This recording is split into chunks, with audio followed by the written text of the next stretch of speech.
Oh, what's going on, everybody? Welcome to episode 1214 of FloWrestling Radio, live from Austin, Texas, on a fine Thursday here in the capital city. This show brought to you by Nike Wrestling. I'm your host, Christian Piles, joined by Father John Kozak. He's here. Biceps a little less impressive today in the crew neck. You got to get a tighter crew neck, buddy. Yeah. And to the left, donning what I called the fashion statement, Iowa, the shirt, Maybe fair. James Dean Rader. That shirt is crazy. I love it. You're looking good. Thank you. All right, fellas, we have a lot to get into yet today. We got Hodge discussion. That's been kicking up over the course of the last week. Putting a bow on the NCAA tournament, although I'm sure we're going to be talking about it for months to come. RAF, big card coming up Saturday, and plenty of things in between. JD, why don't you get us started, buddy? Let's put a bow on NCAAs. We've talked about all the the big topics, but let's run through. Maybe give a shout out to like the best guys who didn't place, the stuff we didn't quite mention. Just a quick speed run through down of these weights. Yeah, it's kind of tough to know how to like circle back to the NCAA tournament after we kind of did a show every single day after every session, but so much happened. 33 guys in the bracket. I think there's a story in every bracket that we probably didn't get to. For me, the thing I did not realize, I knew Nico Provo had a great tournament, and I knew he got third.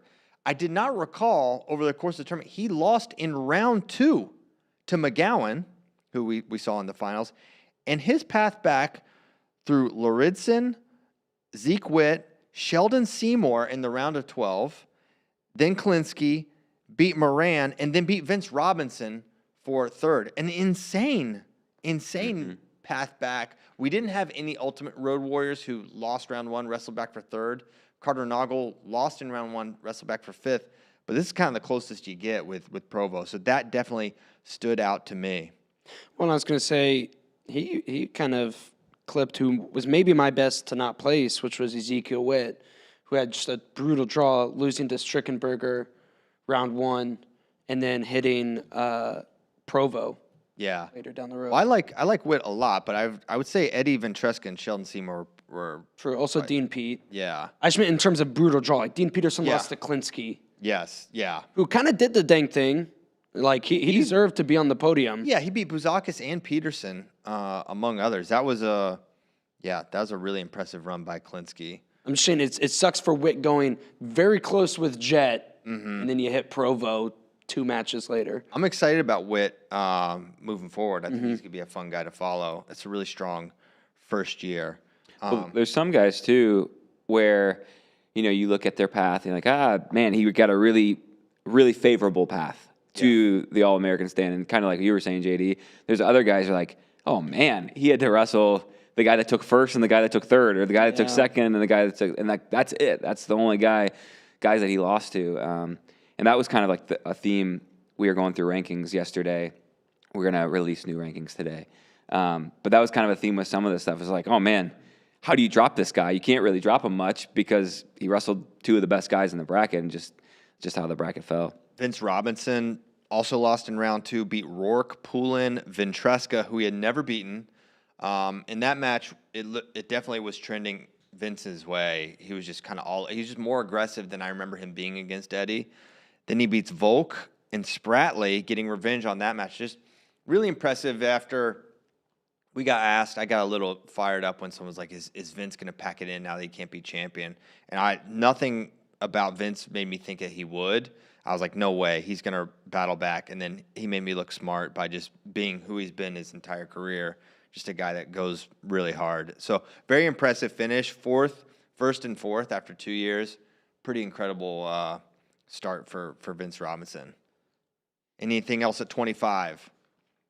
No, I don't think so. I think that in these brackets too, there's always the guys like, man, I wish he could have got on. Yeah. I wish he could have got on the podium. Jet. A guy like Jet Strickenberger, a guy like Steve O'Poulin.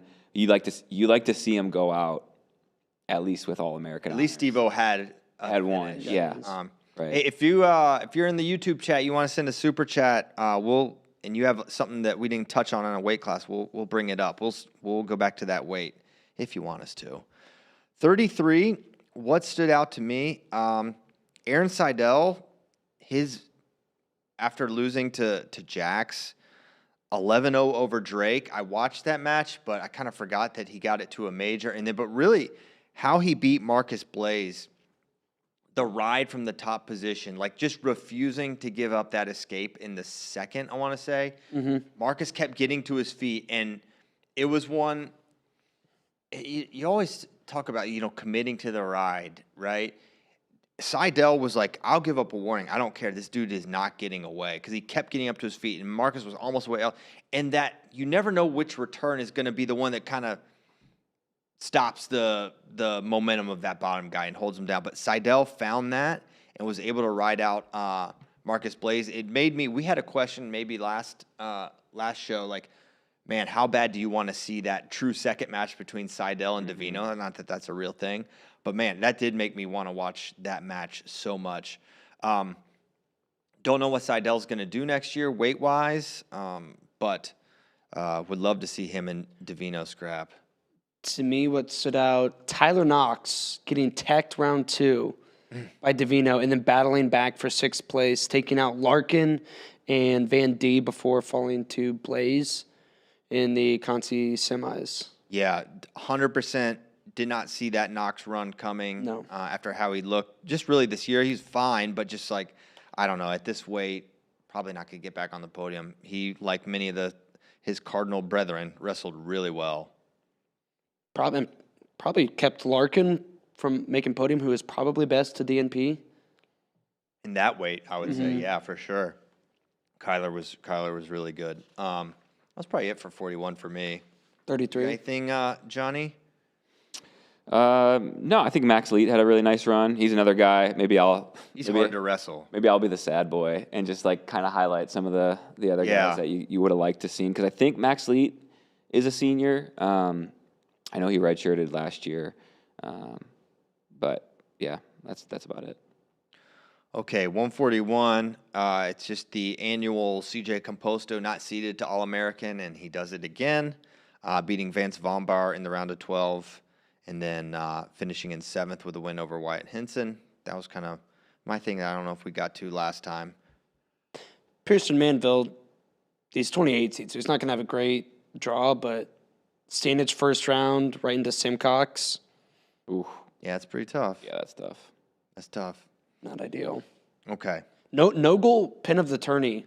That was insane. Right, where he just steps in, body lock, classic Greco basically throw. It really was. Like over-under body lock, just launched him. I can probably show some of these these matches. I dare you to. I'll see if I can. I think you're afraid. All right. Yeah, that was super impressive run by Noggle. Round 1 loss, battling back to get 5th. I mean, no, that's just not on your radar.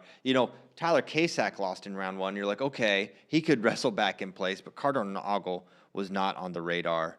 But maybe should have been. I don't know. I was just thinking to say, he's a guy that's like, we looked through his stuff yesterday, and like, how high can we really bring him? Like looking at some of his wins and losses. He was 31-10. Yeah. That's a lot of wins. It's a lot of wins, but it's also a lot of losses. I can't pull up his Russell stat for some reason. They're locking me out. Yeah, they're locking you out. I asked them to do that. Okay. No, I got it. I hacked the mainframe. Oh, shoot. But no, he lost to Eli Griffin, David Sands, Tyler Wells, AJ Rollo, Lorenzo Frezza, Dom DiTullio. So, like, some of those guys, they didn't qualify for the NCAA tournament, and Carter Noggle lost to him throughout the year. But he's only a sophomore. Yeah. So, I mean, he's a guy took a lot of people by surprise this year, but next year. Good for him. Next year, always, so. Air Force always does a great job, so it's cool to see those breakthroughs. All right. 149. Are we getting any super chats? I know you're kind of bouncing all over, Kozak. Or any comments from just one super chat. It's a sad super chat from Joe MC 6828. Mendez losing hurt me. Yeah. That hurt to watch, just because I mean you saw it on Jay and Logan's face in that picture. It's like you just know what goes into that and what's behind that. But I don't know. He had 2 chips.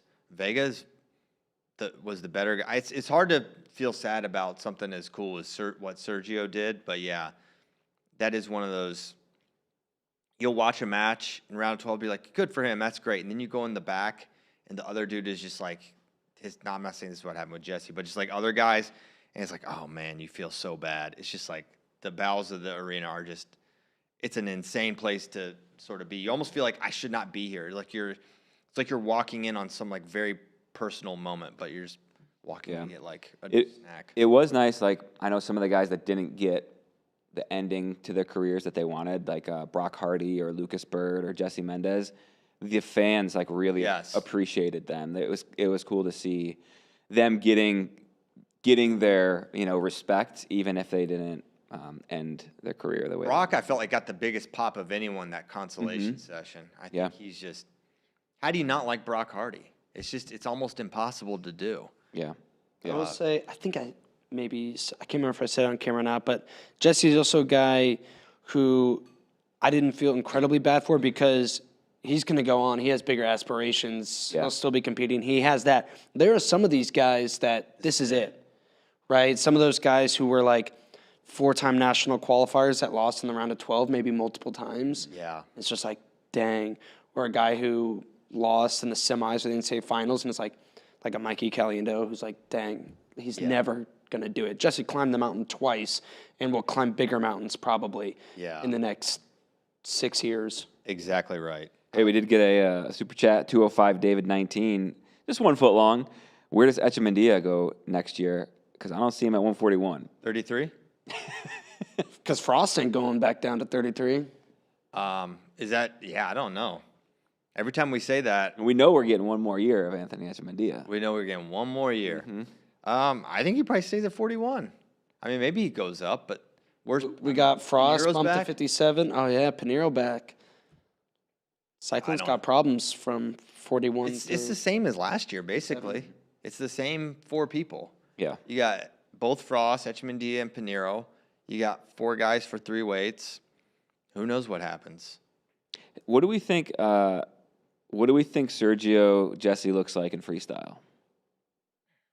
I mean, I think Jesse would be favored there. Step I think out, the edge helps is him. going to help Yeah. him a lot. His ability to pressure, the ability to not have to finish, like he could get to his legs, right? So, and the fact that grounding's less of a thing. I mean, I think Sergio's he's good at freestyle, right? He had a 10-10 with Bo Bassett a year or two ago. Like he's not bad at freestyle by any stretch. But yeah, I would favor Jesse. Yeah. But I favored him in folk style too. Just see the clip of somebody interviewing Jax and Sergio being like, do you guys lift weights? And just being like, no, absolutely not. I hate lifting. So Sergio Vega, Jax Force, and Aaron Brooks all don't lift weights. Wow. They said they do pull-ups and push-ups. That'll get you pretty far. Yeah. But also, I know for a fact that that's not all they like. There's no way. But Sergio did say he does not like lifting. That Honestly, maps he on probably physique. can't lift that much To gain any weight. Yeah, he can't gain an ounce of muscle. He's clearly they're both so functionally strong. You watch what they can do. Will Sergio be able to go up next year with KC? Well, this is the question with a lot of these lineups, Oklahoma State, Penn State, but what do they do with these guys? I think there was talk of redshirting Sergio next year. I don't know how you do that now. You let the pony run. Dude just won a national title. I don't know how you shelf a national title when the alternative, I think, and I've been making wrong predictions about Oklahoma State lineups for a little bit now, but I don't think the alternative can do what Sergio did, whether that's Casey or someone else. I think that's basically proven. So I don't know what you do, but I don't think you can possibly sit Sergio Vega when you're trying to win next year. There's no way you can threaten Penn State without Sergio Vega, right? I don't think that's realistic. Now, they've got the Rainies coming in and all kinds of stuff. It does seem like he can't go 41 again under any circumstances. But what if he can? But what if he can? Yeah. Poor guy. Mm-hmm.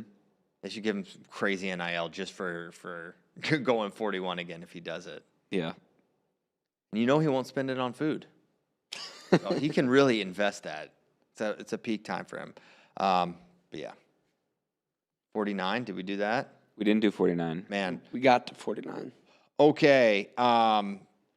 Good weight for best to not place in this weight just because this weight was so deep.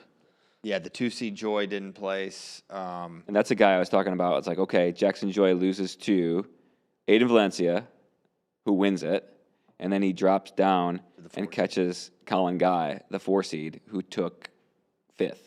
Yeah, that was because of the Lamer chaos who sent the 4-seed down Colin Guy in that second round. Right. And then beat him again. And then beat him Doubled again. down. I guess he's very good run there by that's a good match. I mean, Chance just wrestled awesome. Yes. He just really looked like when he beat Guy the first time, I was like, he was just straight up better than Colin that match. Like all over him. But for Guy, that's not a Chance Lamer we saw no. the entire year. No. It was like he was right in the mix with all the other chaos, losing matches you didn't think he should lose. And I honestly don't know what his best win was before the NCAA tournament. Like Carter, did he beat Carter? Chance Lamer? Yeah. No, I don't think so. He beat Carter he lost a rider block for 9th place Well, at it's a deep bracket. at Big Tens. He lost to Clayton Jones, Joe Zargo, beat Drew Roberts. Joe Dubuque doesn't think those guys should even be in the tournament. Yeah. Yeah. His best win was maybe Michael Joffrey Dang. or Drew Roberts. Turns out He peaked. Nebraska good at coaching. Yeah. That was End of the year. They did a good job for sure. Back-to-back years, really good. Good pickup too. I mean, the two good pickups. I had Lackland versus Lamer for 3rd and 4th. There was a time during the year where that would sound like a crazy third place match, Yeah. including a week before the tournament, maybe. All right, 157. 57. Okay, I did not realize the path of Cannon beating. So he beats Cardenas, loses to Duke. I think this sort of exemplifies How tough. 57, right? Like because he has round 2. He has Cardenas, loses to PJ Duke. Then he has Jude Swisher, the 6th seed, beats him by major. Beats Cam Cat, who was insane. 4-3, beats Waters 9-6 before, okay, so he only lost to Duke, who everyone, was pretty much everyone's pick to win it all coming into this year. So that was a really good run by him. So that's mine. Yeah, you wonder how close he was to 100%, because if you, like at the beginning of the year, if you say, hey, Brandon Cannon's going to take 4th place in this bracket, you're like, okay, like Really good. Let's go. Halfway through the year, he's ranked number 1, and you're like, all right, maybe Brandon Cannon can win a title, and then gets decimated by PJ Duke, and you're like, I don't know how close he is to 100%. Loses to Cannon Webster, but a 4th place finish this in this bracket, knowing maybe he's a little banged up, like you feel pretty good about it, and you wonder like what could he have done if he's. What does a match with PJ Duke look like if Brandon Cannon's 100%? You still favor PJ, but Yeah. Larkin was brutal to rank yesterday. yeah, At this Good week. year. Such a good year. Beat Landon Robidoux 2 weeks ago. yeah. Got Cam Catted on the backside. That's what's going to be funny is like guys like Tyler Klinsky or Carter Nogle or even Cam Catcherbone who end up placing, but then we'll rank them lower than they place. Yeah, you'll get yelled at. And we'll get yelled at, but it's like you put a lot of weight onto the NCAA tournament. Like you move them up like so many spots, but then you also you can't just ignore everything because then it messes up their ranking for like next year, and like they'll enter too high and then it throws everything off. So you kind of rank the final ranking like they're going to wrestle again. Okay, well, if they wrestled another NCAA tournament, what would they be? What would they be ranked? And so Larkin is I think we ranked him ahead of Catcherbone, in the final ranking because Catcherbone lost to like Luke Meckler this year. I'm not mad at it. Larkin beat You beat Robidou. Robidou. You beat Robidou. beat Robidou, beat Ty Waters. Yeah. So, yeah. I don't know what happened with those guys. I don't know. I just either. can't believe Chaos Cam. Chaos Cam. Gas cam happened. Yep. I mean, he lost to Robidou in sudden victory on the front side. So that was not a crazy result. No. Right? And wrestled fine in that match. That was a great match. That's such a man. That's one of those. That was one of my favorite matches of the tournament, and I kind of forgot that it happened until you brought it up. Those are two guys I hope stay at the same weight. I know. Like we get that rivalry for There's a couple no years. chance Caleb's at 57 again. Yeah. Really? Yeah. Up to 65? I mean, maybe Up to 84? Yeah. 74. Yeah. Big boy. He's big. Man, No, you like Simon's really good too. So Yeah. or Nico, sorry, got my Ruizes mixed up. Dude, I started doing that now. I take the. I should have just hit him with the Ruiz. Yeah. Cool. All right, 65. I felt really sad about Cardenas not making the podium. Yeah, that's your guy. That's my guy, but he was the best. For me, I don't have a ton here.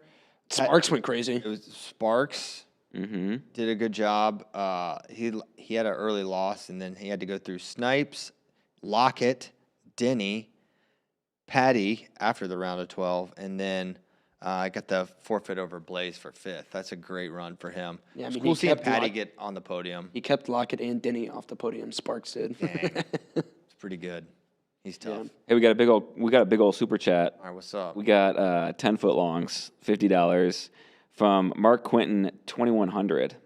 Okay. He says, most of this year's NCAA champions have freestyle backgrounds. Yes. Is it fair to say freestyle is a good base for NCAAs? Top 3 NCAA champions to make a freestyle splash this summer. I think both are just symbiotic. I think they both complement each other. I think they're both helpful. I think anymore, these kids coming out of high school have world and Olympic aspirations. They're trying to make those teams, those age-level teams. I think it's important. And one thing I was thinking about yesterday, and you see it with some programs where they get to the NCAA tournament and then they don't wrestle again until November. I think it hurts those guys. I think you need those off-season sort of like goals. But all right, we're trying to get ready for the Open. We're trying to get ready for a world team. And just like that way, I don't know. I think there's something helpful about that in your development. And I think when you take those times off, I think you can let your training. It's hard to have intentional training when the next match isn't until November. And I think it's a mistake that some teams and athletes. Obviously, there's reasons to not wrestle in the off season. Sometimes you can't control it. But I think generally it's a sign of a healthy wrestler, healthy program if your guys are trying to make world teams in the off season. Well, I think as a whole, yes, and you want to make that an option. So when a whole program doesn't, that's notable. But, we give Penn State a lot of credit for being in the streets and the freestyle streets and wrestling in the off season. But they also take it case by case too. Like, Shane Van Ness hasn't been trying to make teams recently. Braden Davis, so it's not like they forced their guys. I think Braden went to U23s. I think Did he this year? pretty sure. Maybe. Yeah, I'd have to look at it and see. That's the only way to know. There's no way. Yeah. But Elder Brad in the chat says, and this is a poor boy, so this is a privilege for me to mention your name here. No. He said, I think folk helps free, but not vice versa. And I think we're going to find out with Ono. I think just wrestling helps you. It's better at wrestling. Help. I mean, your finishing is going to be, I think, improved if you wrestle a lot of freestyle because it really stress tests a lot of your positions there. I think it helps. I think, obviously, I don't think it helps on the mat much, but I think there's benefits. And I think there's benefits to switching up rather than doing the exact same thing like day in and day out. Okay, it's a fun little twist on training, which is why I also think it's fine for middle schoolers to wrestle Greco. Yeah. Even though do I think you should I actually don't support that. when you should, do I think you should put a big emphasis on it? No, but Is it fine to Mix do, it to mess up. around and have fun with? Yes. And to keep kids engaged in practice rather than doing down block reattacks once again, even though that is how you should be spending like the majority of your time, because Yeah. that's how 60% of your takedowns are going to come. But, mix it up, have a little fun, keep your training engaging. It just causes you to think about wrestling in like a slightly different way, which is good. And I remember talking to Mike Mail about this once. I was like, why do you let Jack do Greco? Like, why do you focus on that? And it's just like, because he's not gonna focus on it and compete much in it. But he's like, it just causes you to like hyper focus on one area of the sport that maybe you wouldn't hyper focus on unless you were competing in it. So like in Greco, it's like you have to be really sure in your hand fight and whatever. So you guys get the point. I see it. But Sometimes you can him with a Cardinogel at NCAAs. You yeah, never you know. just got to pull that out. You never know. Also, there's a second part of that question. Top 3 college guys to make a splash in freestyle. Well, we've seen Luke. He's already made Final X. He's won U17, U20, U23 world titles. So he already has. Jax already has made a senior world team. Aiden Valencia has been in the mix. Rabadou made the world team trials finals, lost to PJ. Mitchell might be the guy this year at 74. 174. Antrell pushed PJ. Antrell really did push PJ. 174. Levi's the reigning world silver medalist. 184. Max McAnally's a U20 world champion. Are we seeing a theme here? Josh Barr made Final X. U20 world champion who lost to Aiden Sinclair Yes. in the trials process. Yes. Josh Barr made Final X. Was on the was a U20 world silver last year. Was on the U23 world team this year. Isaac Trumbull, U23 world champ, made the Olympic trials finals. All these guys are sick freestylers. That's the theme. The least credentialed guy is Aiden Valencia, who beat our world team rep twice. Yeah, so if you're not wrestling freestyle, I mean, maybe that's a little correlated, but I don't think that's much of a coincidence. We talked about it. I think it was one day, maybe on the way to the arena or something. How a lot of guys, if you don't wrestle freestyle, I'm just kind of out on you, because how serious are you taking this, right? When you see there's obviously a trend of like 80-90% of the NCAA top 4 guys are actively trying to make age and senior level world teams. Yeah, I think it's good. Someone in the chat mentioned Josh Barr, 92 kilograms. That's not a bad pick. If Make you're a team? To make a team. Like if you're looking to make a splash pick, beating Trent Hidley, the returning world champion. Those matches, They were competitive. They were competitive. And yeah, I mean, Josh Barr's really good. We saw it all year. He's super. 74. One thing I was going to mention about 65. Hit it. And it's a little bit me gloating, me and JD gloating, because our rankings outperformed the seeds.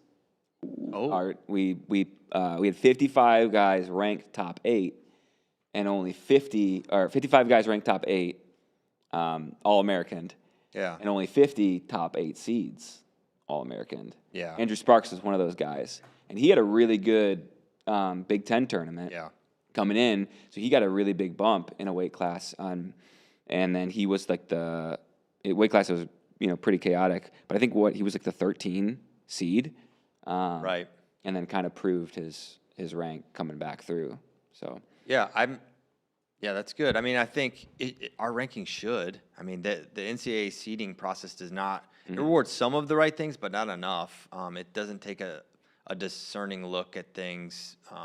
That's why you get some of the weird qualifications where you've got members of you got the rankers citing, well, he was 1-6 in his last 7 matches. It's like, okay, well, he's in the Big 12, and all those guys are ranked in the top 12, whereas you have guys so anyways, it's kind of rehashing. Aiden Valencia was another guy. We had him ranked like 5th going into NCAAs, and he was seeded 10th. So I don't know. I just think it's worth mentioning, and like I also try not to do that though, because then you get involved in the predictions.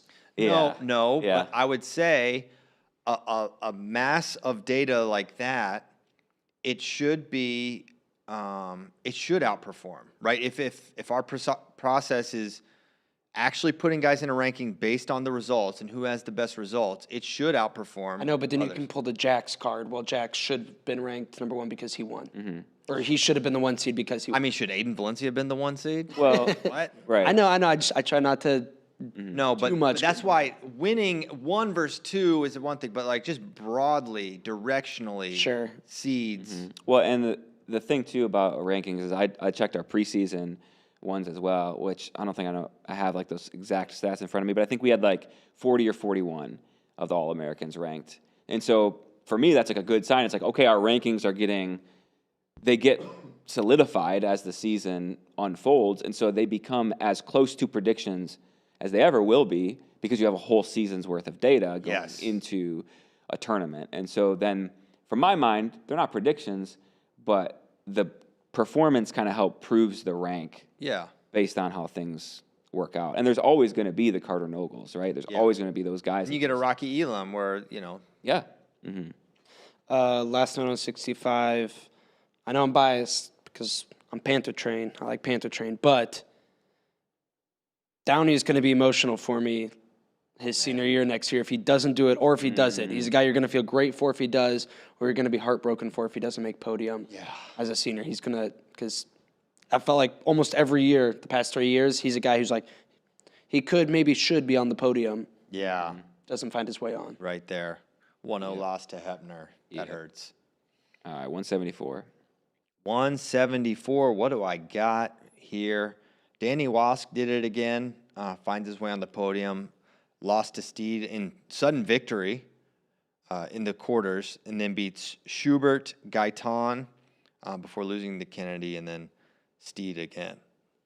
One thing I kind of forgot that happened until Kozak and I were going back and doing rankings. Colin Kelly beat Alex Facundo. Yes. Did not see that tiebreakers. coming. And that was, for Alex, man, it looked like, oh, wait, he set up to place here because you have Colin Kelly and then Gaitan, who he beat this year, and then he he loses in tiebreakers. Yeah.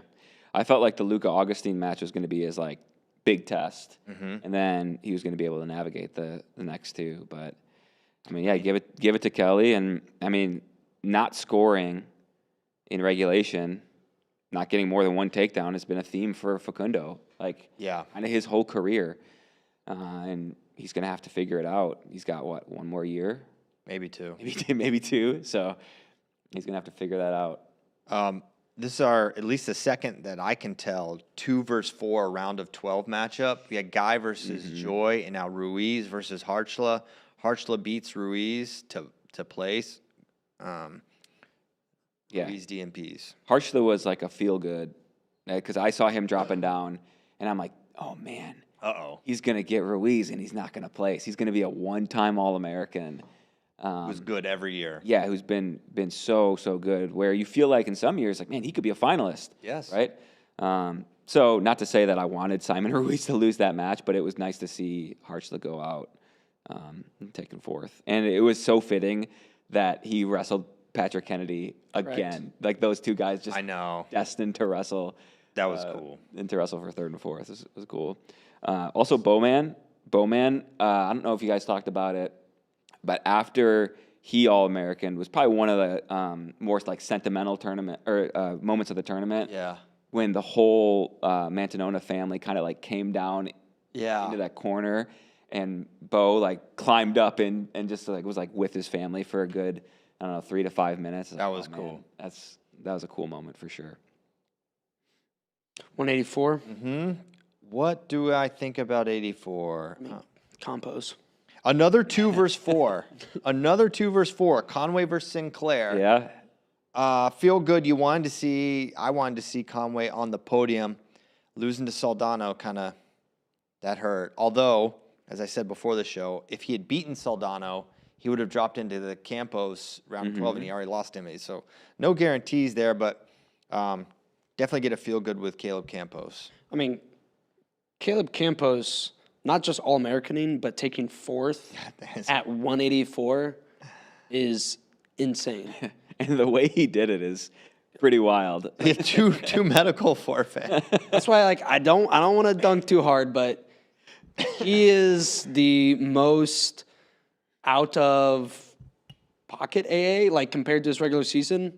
Kozak, read some of it. He had some very bad. He had some losses that you will go, who is that? You want me to read some? All right. Read some names here. See if I know him or not. Okay.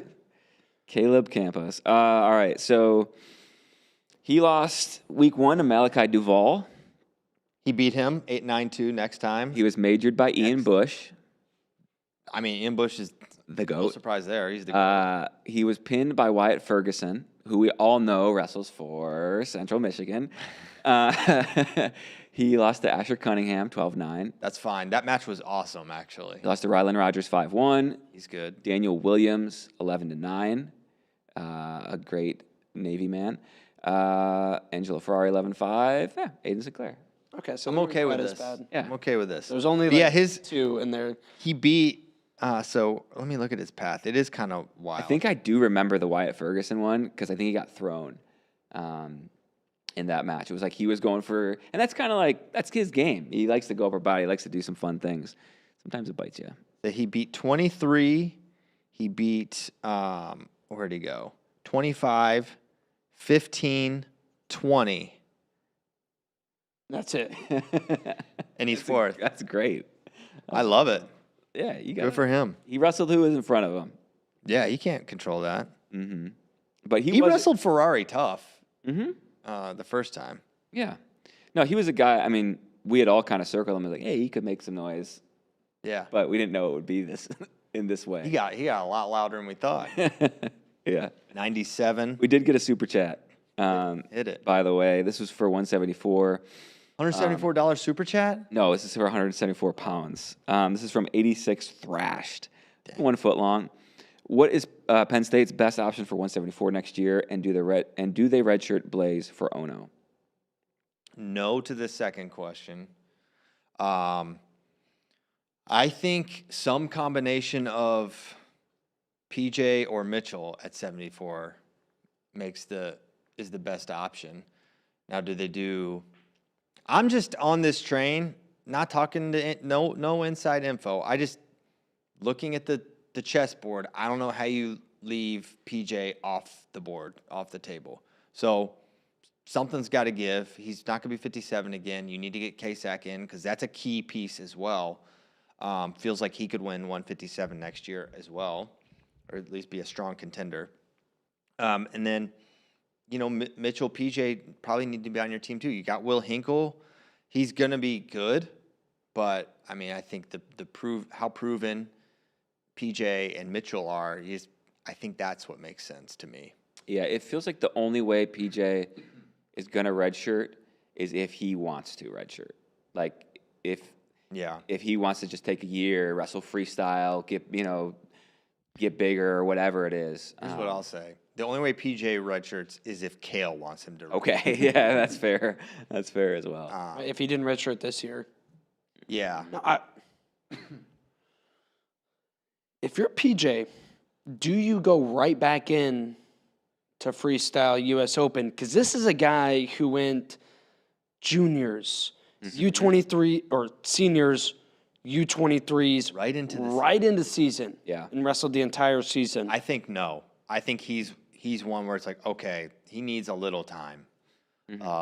Well, That's my is guess. Is he going to go 70? I don't think so.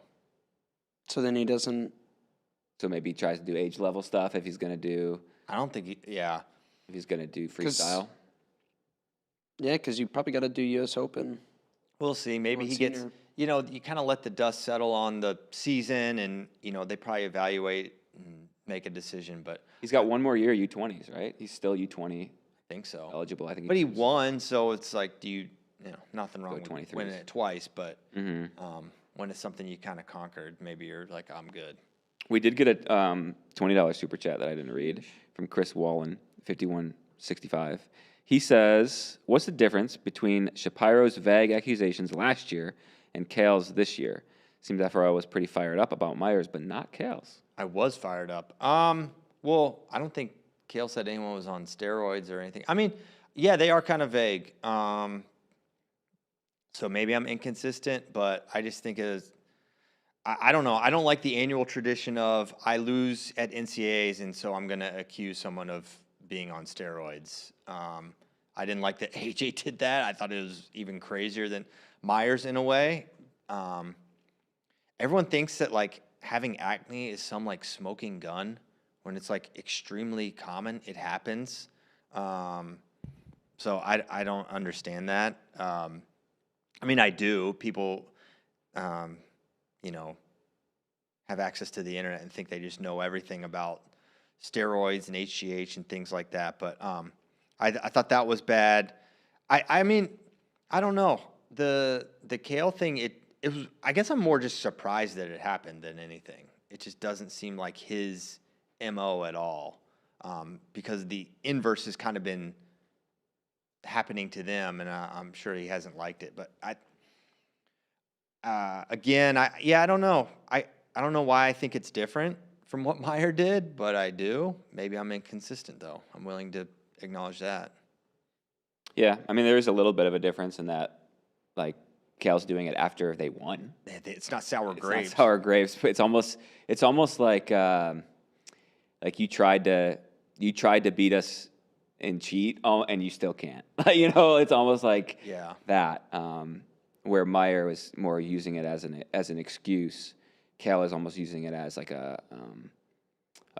we're doing things the right way, and we're showing it by how we're winning too, and we're doing that all the way around the right way. Also, what rules are being broken? I'm always curious about that. What rules actually exist, like, is also a question in terms of, I think it could be related to tampering or people reaching out to his guys. Maybe. Is that illegal? I don't know, man. It seems like you can have guys on your team or people just loosely affiliated with your program reach out to guys that aren't in the portal, and it seems like I don't think it's against the rules. And I'm not saying that's what he's talking about because, to your point, he was vague, and I don't know. I also think, I was thinking about this.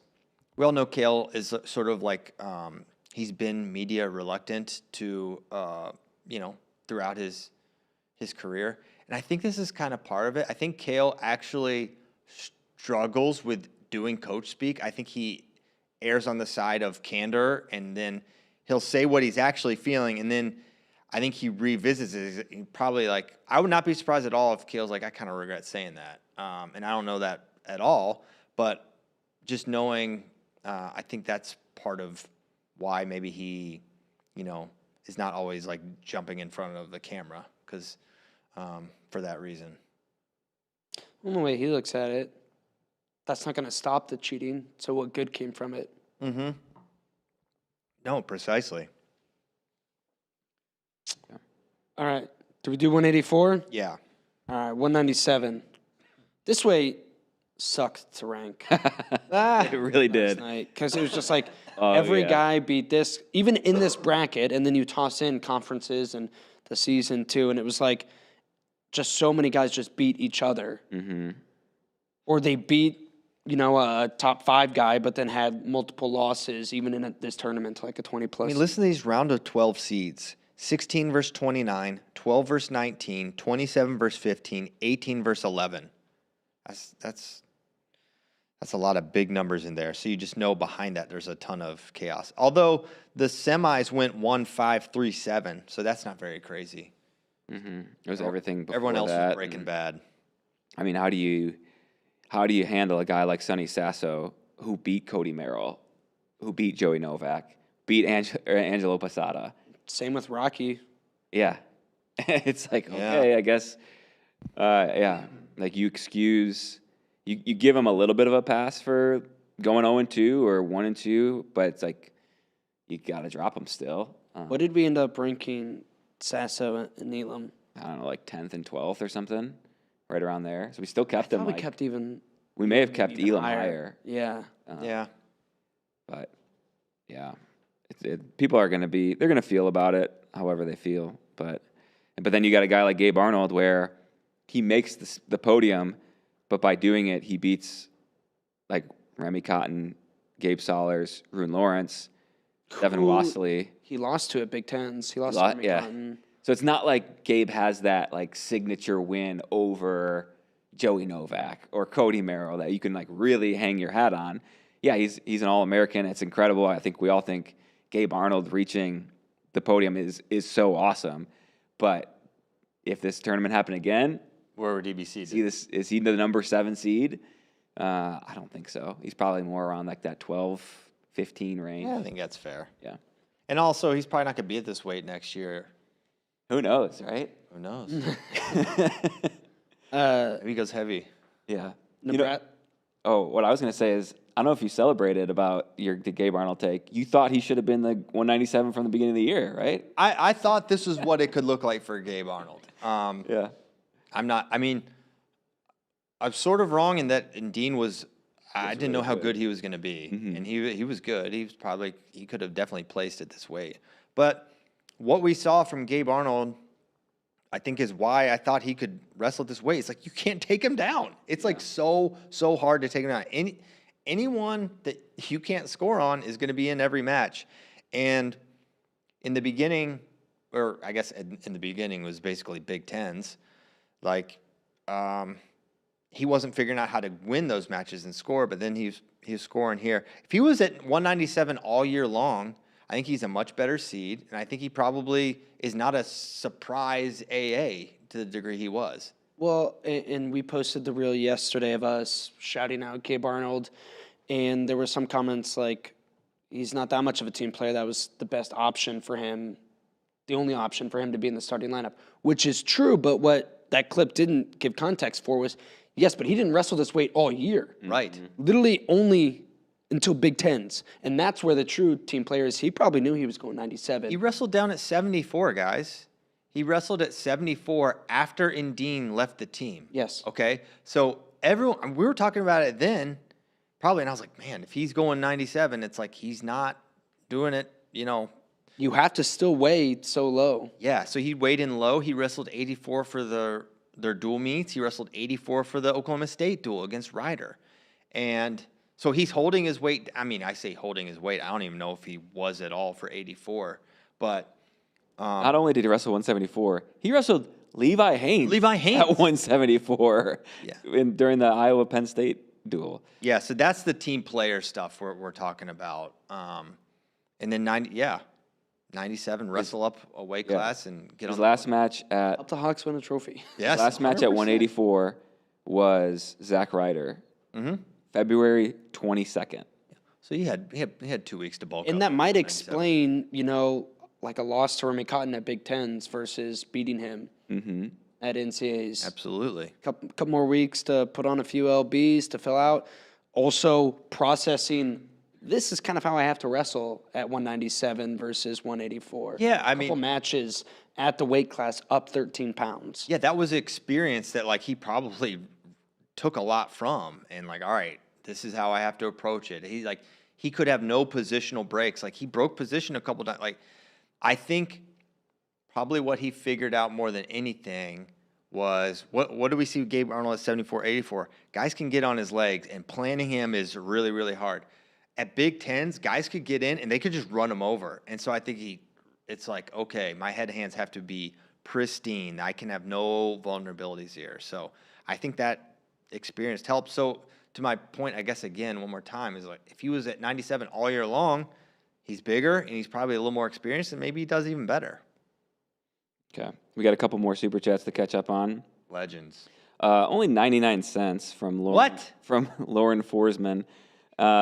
They want us to know, or they want to know if we ever ranked a team number 1 and then didn't make the podium before, Ohio State. That happened this year. Probably never happened before. Yeah. But that was So- kind of a crazy number 1. That was a crazy number 1. Rhino447 gave a soft cookie. He wants Tyler back. He wants me gone. He said, "Get rid of Really? Kozak. We want Tyler back." And I told him he can have his 199 back, and if he wants me to leave, you got to give more than a soft cookie, man. Yeah. It's going to take some big You super. got to get your bread up. Yeah.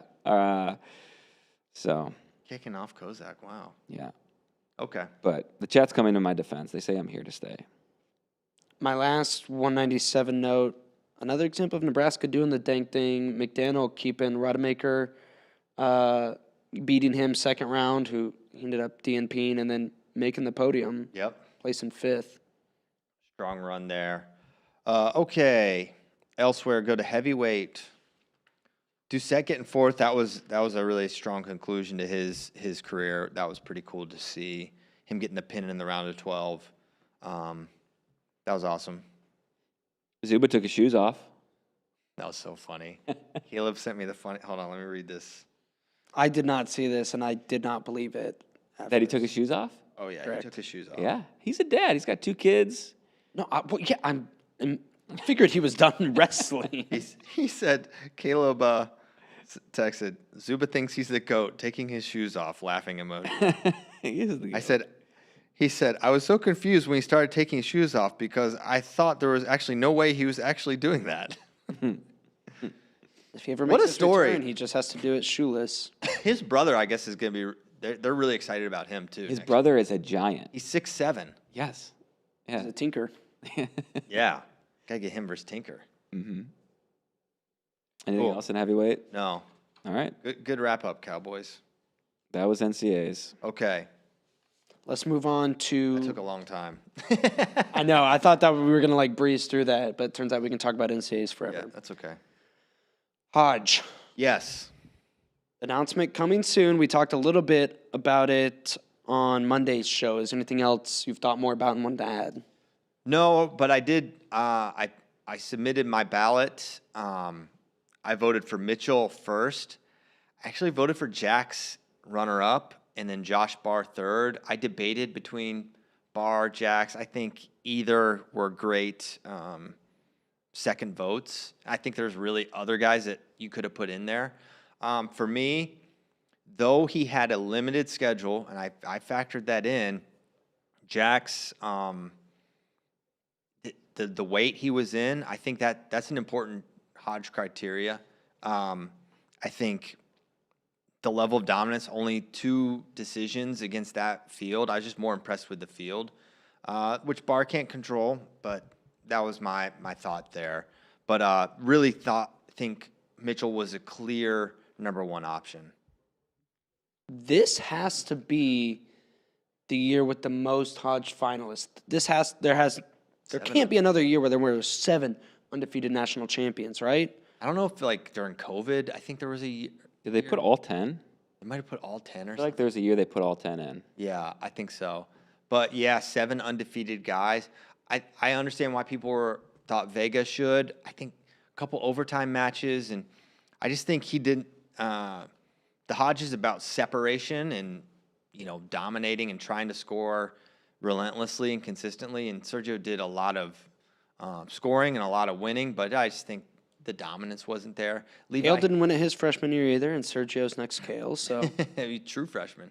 But, Jax maybe he's undefeated as well. Levi, a couple overtime matches, winning on a stall point, winning on a penalty point. Those things, you have to get kind of granular when you're finding that separation there. So that's why Levi was off my ballot. 2022, there was 8 undefeated wrestlers. Suriano, RBY, Nick Lee, Yanni, Deacon, Keegan, Carter Strachey, Gable. Wow. Well, I sit corrected right here. Fact checked real hard. I actually got a Hodge vote this year. Yeah, I was very surprised by that, but they gave me one. I'm not gonna share my vote. I don't want to sway the voters at home. No, I'm just joking. You can vote actually online right now. You can see there. But I did the same as you, but I went Barr number 2, Jax number 3, and I think the Seidel match was the difference for me. Josh Barr was never close to That's true. this year. Never in danger of losing. Honestly, I might have messed up, but it's okay. Yeah. I don't think it's going to matter. They don't give out a second place trophy here. I don't even know why we vote for second and third. Sometimes they give 2 firsts. Yeah. We do that. I don't think they're going to do that this year. No, Any chance anyone other than Mitchell wins? What do we think? I don't think so. Unless the Penn State vote gets split so hard that And David galvanizes all the Cowboy voters to. David has. He's got 2. David's got 2. Wyatt's got 1. Yeah. Wyatt just votes for Trumbull because he's a troop and heavyweight.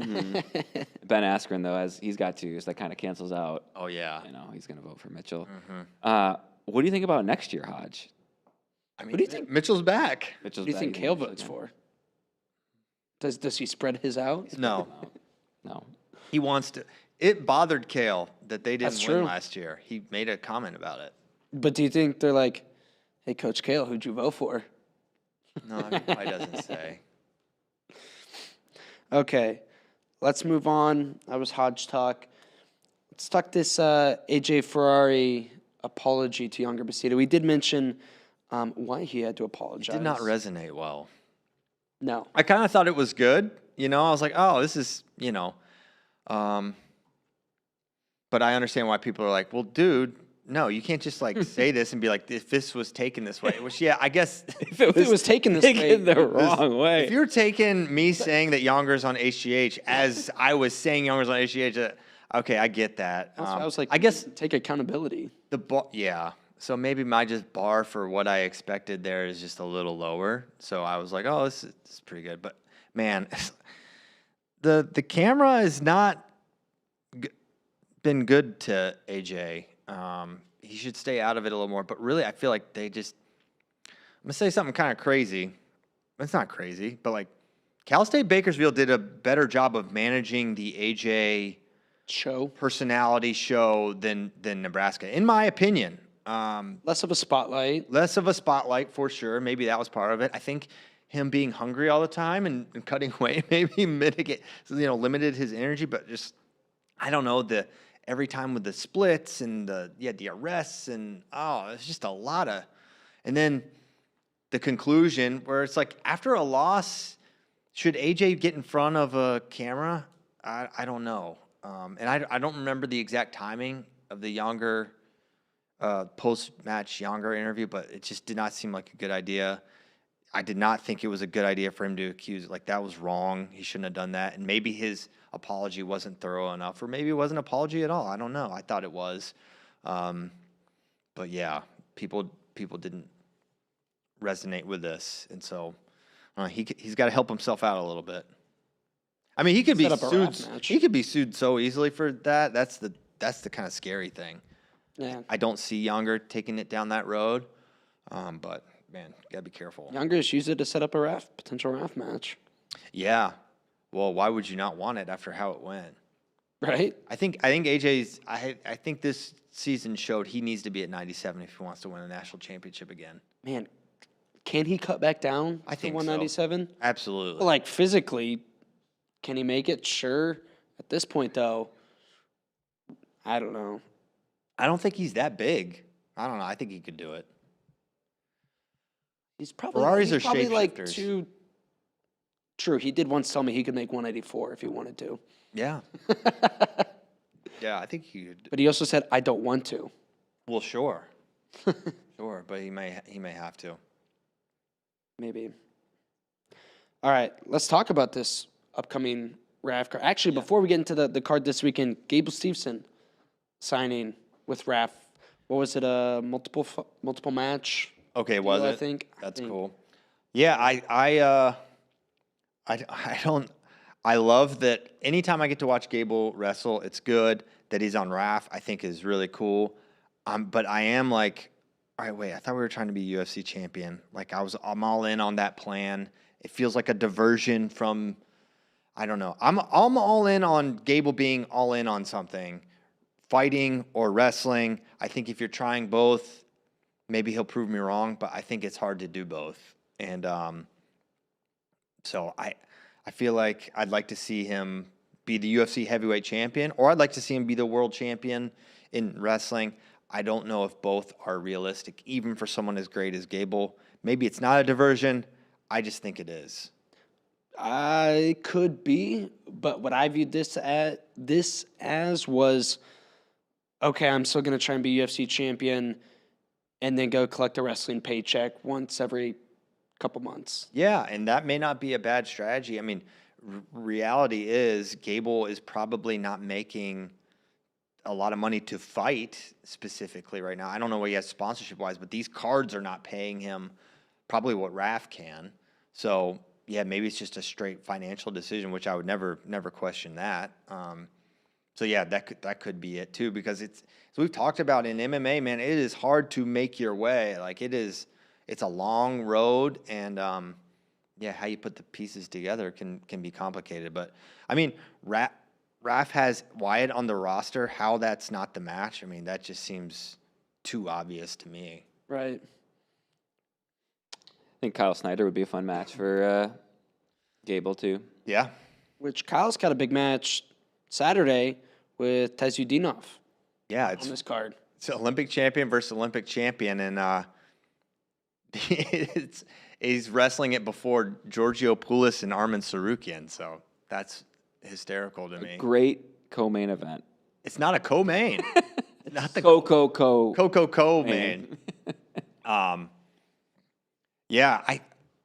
favor Kyle in this matchup. Taz has lost a little of the luster. Big time. Big time. I think we saw it. He was kind of going down, and how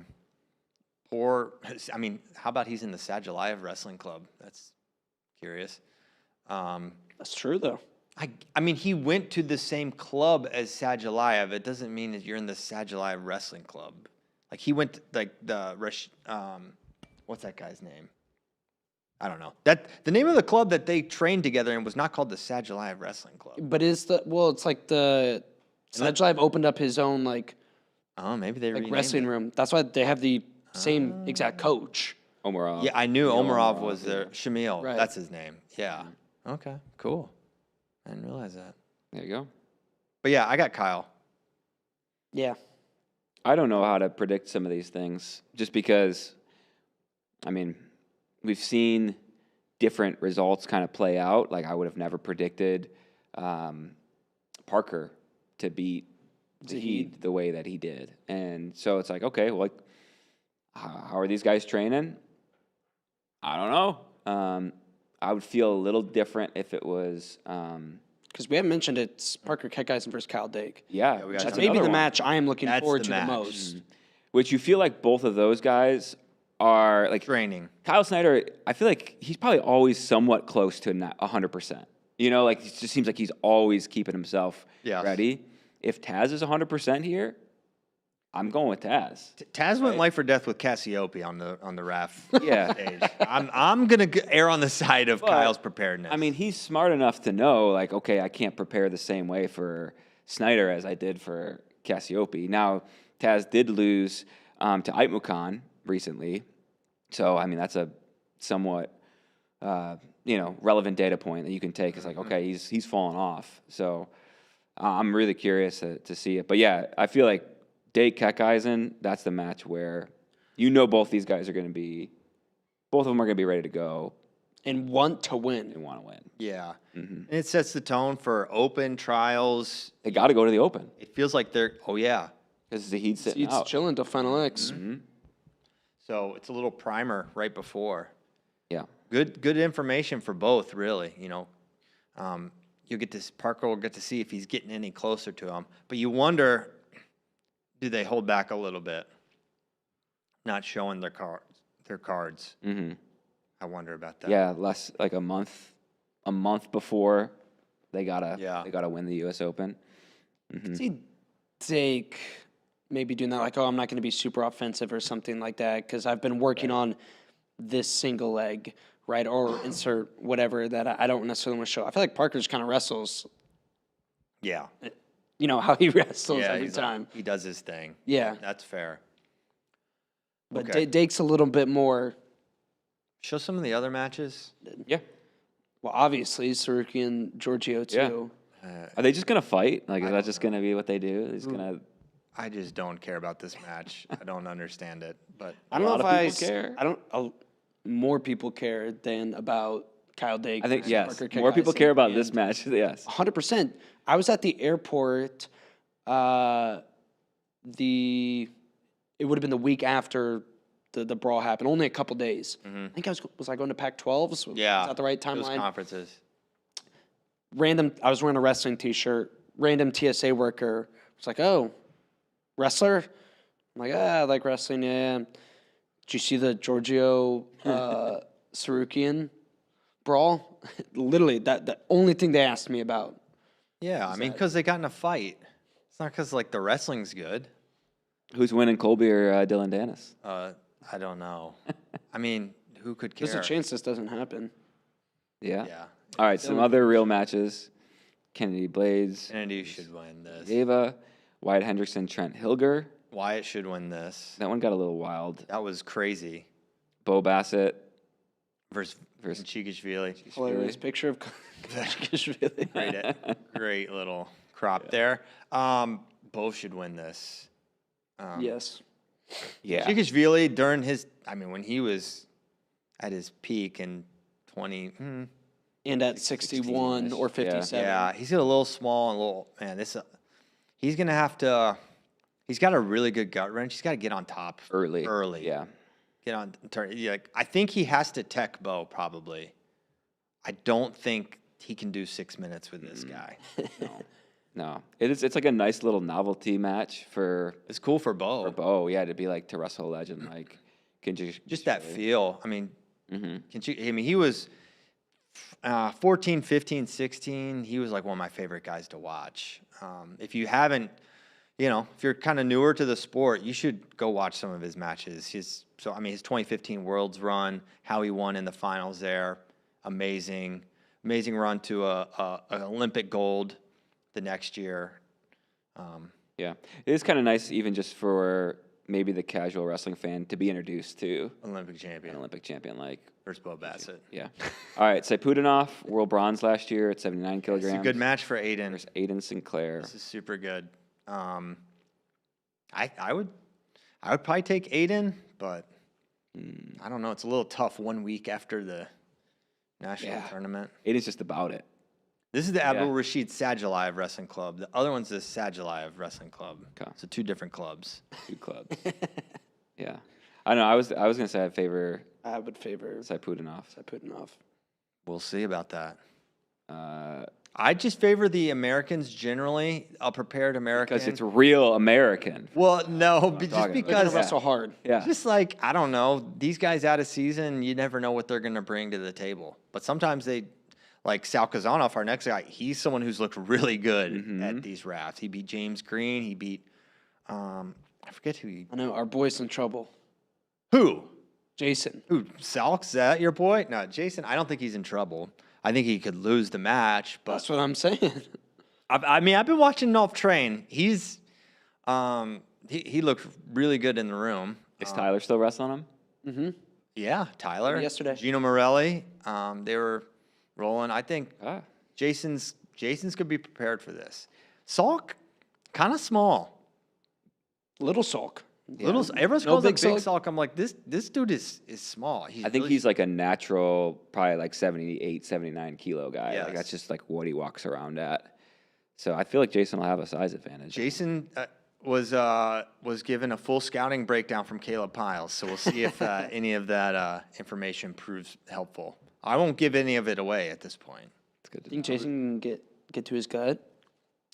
He's on top. Yeah, he's got to get on. I mean, obviously he'll need to get on top. Salk's very hard to finish on, but I think he can do it.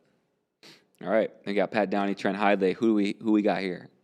Who we favoring? I mean, The real question is, can Pat Downey score at the beginning so that he can pull the "you're not better at wrestling, just better at sucking air"? yeah, he's just got to score first, Because and then at then that he- point, that's he a can win. just say, "I'm tired." That's a win, Yeah, Pat, because Trent is undeniably better at sucking air. yeah. Trent should win, and then And then this one.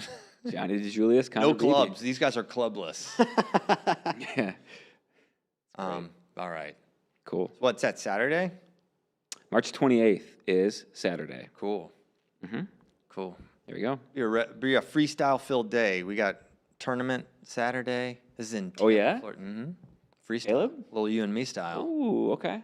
He's only done one other freestyle tournament in his life, and he stood up from bottom. But the training's different this year. Oh yeah, very different. We're well prepared and very excited. Unlike maybe last year. That's 2 exciting. years ago, actually. Yeah, I'm excited. I have no idea what's going to happen, but it's going to be really fun. Cool. All right, we good with questions? Anything else? Let's do it. Ends? Let's do questions. Do we don't have our promo Spey here. No, are we even allowed to do Nike reads without? I don't know. He's probably a bit mad. Can one of you guys do it? I'll handle You it. try? All right. All right, JD's Shout out to our friends at Nike Wrestling, athleteps.com. You can get shoes. Christian's holding them up right here. Oh, now they're tossing to me right here. These are awesome. You can still get Inflict 4s as well. You don't have to get That's a Nike freak. Freaks. Yep. Bunch of different shoes. You can get T-shirts there. You can outfit your whole entire team. Actually, if you already want to look ahead to next year, you can get your warm-ups there at athleteps.com. So go there, get some stuff. I did a little training while I was in Michigan. Hurt myself pretty bad. Dang. My neck is really messed up. But that's not the point. Hurt you. The point of this promo is I didn't have any wrestling shoes. My nephew had some Inflict 4s. It's like, oh, you can wear these. Tried them on. Great shoe. Match ready. Ready to go. Not the reason why I got hurt. That's good. You got out in front of that. Yeah. That's unfortunate. Yeah. You're All getting right. older, John. I'm getting old. Not fun. That's Should mention our boy Spey is in Japan. Bro, his story was great. Can I pull it up? Yeah. All right. I bet it's gone, though. No. There's still some good stuff. So his first story, I should have screenshot it. He flew to Japan yesterday. He slept through his alarm. His Uber was late. So this is not a flight to miss. But he made it through in all the flight chaos. He has the touchless, what's the touchless Andrew ID? Spey. Touchless ID. All right, here's his. Oh, look at this. All right, he's He is ranking- not a broke boy. No, Well, he is now. He used so many Delta. I think he puts how much he used here. Yeah, 700,000, 800,000. That's I don't want real. to dunk That's on Spey crazy. too hard, but I think he's coming back on All right. Tuesday. He used all these points for basically a weekend in Japan. Is Spey getting all the super chat money? Is that what's happening here? Shoot. Is he finding a way He's to just converting them to Delta miles. Yeah. Delta miles? All right, so this is phase 2. So we missed phase 1. Phase 1 was almost missing the flight. Look at this. Look at the way this guy travels. A little beer. That was his first one. Phase 2 grade A minus. All right. But wait. All right. So this is This phase. sandwich. This is phase 3. We've talked about Spey's love of lounges on this show before. Yeah. He didn't just go first class on this trip. He went Delta 1, which is above first class. Really? You get a special lounge in LAX, the Delta 1 lounge, where you have to buy a Delta 1 ticket Yo. to get in. We might That's we what might that's what this lose is. Spey to the lounge permanently. Shoot. Yeah. I'm not gonna lie though, Spey, I was unimpressed by this. This is basically a first class ticket. I thought he was gonna get one of like the Laydowns? complete laydowns. I think he has probably his own Man, like, little nook. He says This looks great. He says looks comfy and spacious, but is it worth 700,000 miles? That It took took- 8 years. No, I thought a Delta 1 ticket you get like the full on bed. Here, too. But look, this view is pretty good. Look at that. And Spey's a big He's got guy. big legs. Yeah, but that's a normal first class ticket. I feel like I don't think so. This is just a normal plane ride for guys like me and JD. Yeah. correct. That's the economy. All right, what else? I don't know if I've seen anything else. He might have also hit us with the 0.5 there in that last one to make the room look even more. Oh, Yeah. yeah. Yeah, he hit us with the 0.5. So don't be swayed by that. He said this was A+. That looks like great food though. He said the meatballs were phenomenal. I could not believe how consistently how good international flight food is. It is. It's, It it's is great. good every time. But it's good in economy. I was so mad at in economy, That's what yeah. I'm saying. Delta 1, This looks way better. it does look All right, if anybody's in Kawago, Yeah. Kawago, Kawago. go go find our boy Spey. Um, Give him a hug for us. he loves Japan. Yeah, he's already there. He's just gonna be so much like Tyler when he comes back now. What if he has like dyed blonde hair, just anime shirts? Anime tattoo on his thigh. Yeah, Gosh. All right. there it is. Shout out our boy Spey. Shout out Andrew Spey. All right, we got a couple super chats to catch up on. Jeremy Jenkins, 103, with Virginia Tech's recruiting class, NC State continuing to perform, and Cole and Ramos growing. UNC, can we expect the ACC to become more significant on the national scene in the next few years? I don't know. I feel like we've been saying that. I think ACC is just significant. And you didn't even mention Stanford, who we still kind of forget is in the ACC because it's sort of funny.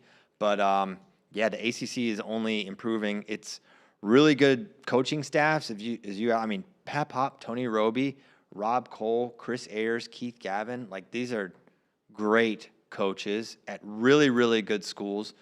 The ACC is just it's an awesome place to wrestle. All those schools are great, and Shout out my boy Coach Garland at UVA, another amazing school. So, yeah, the ACC is going to continue to be really, really good. Okay.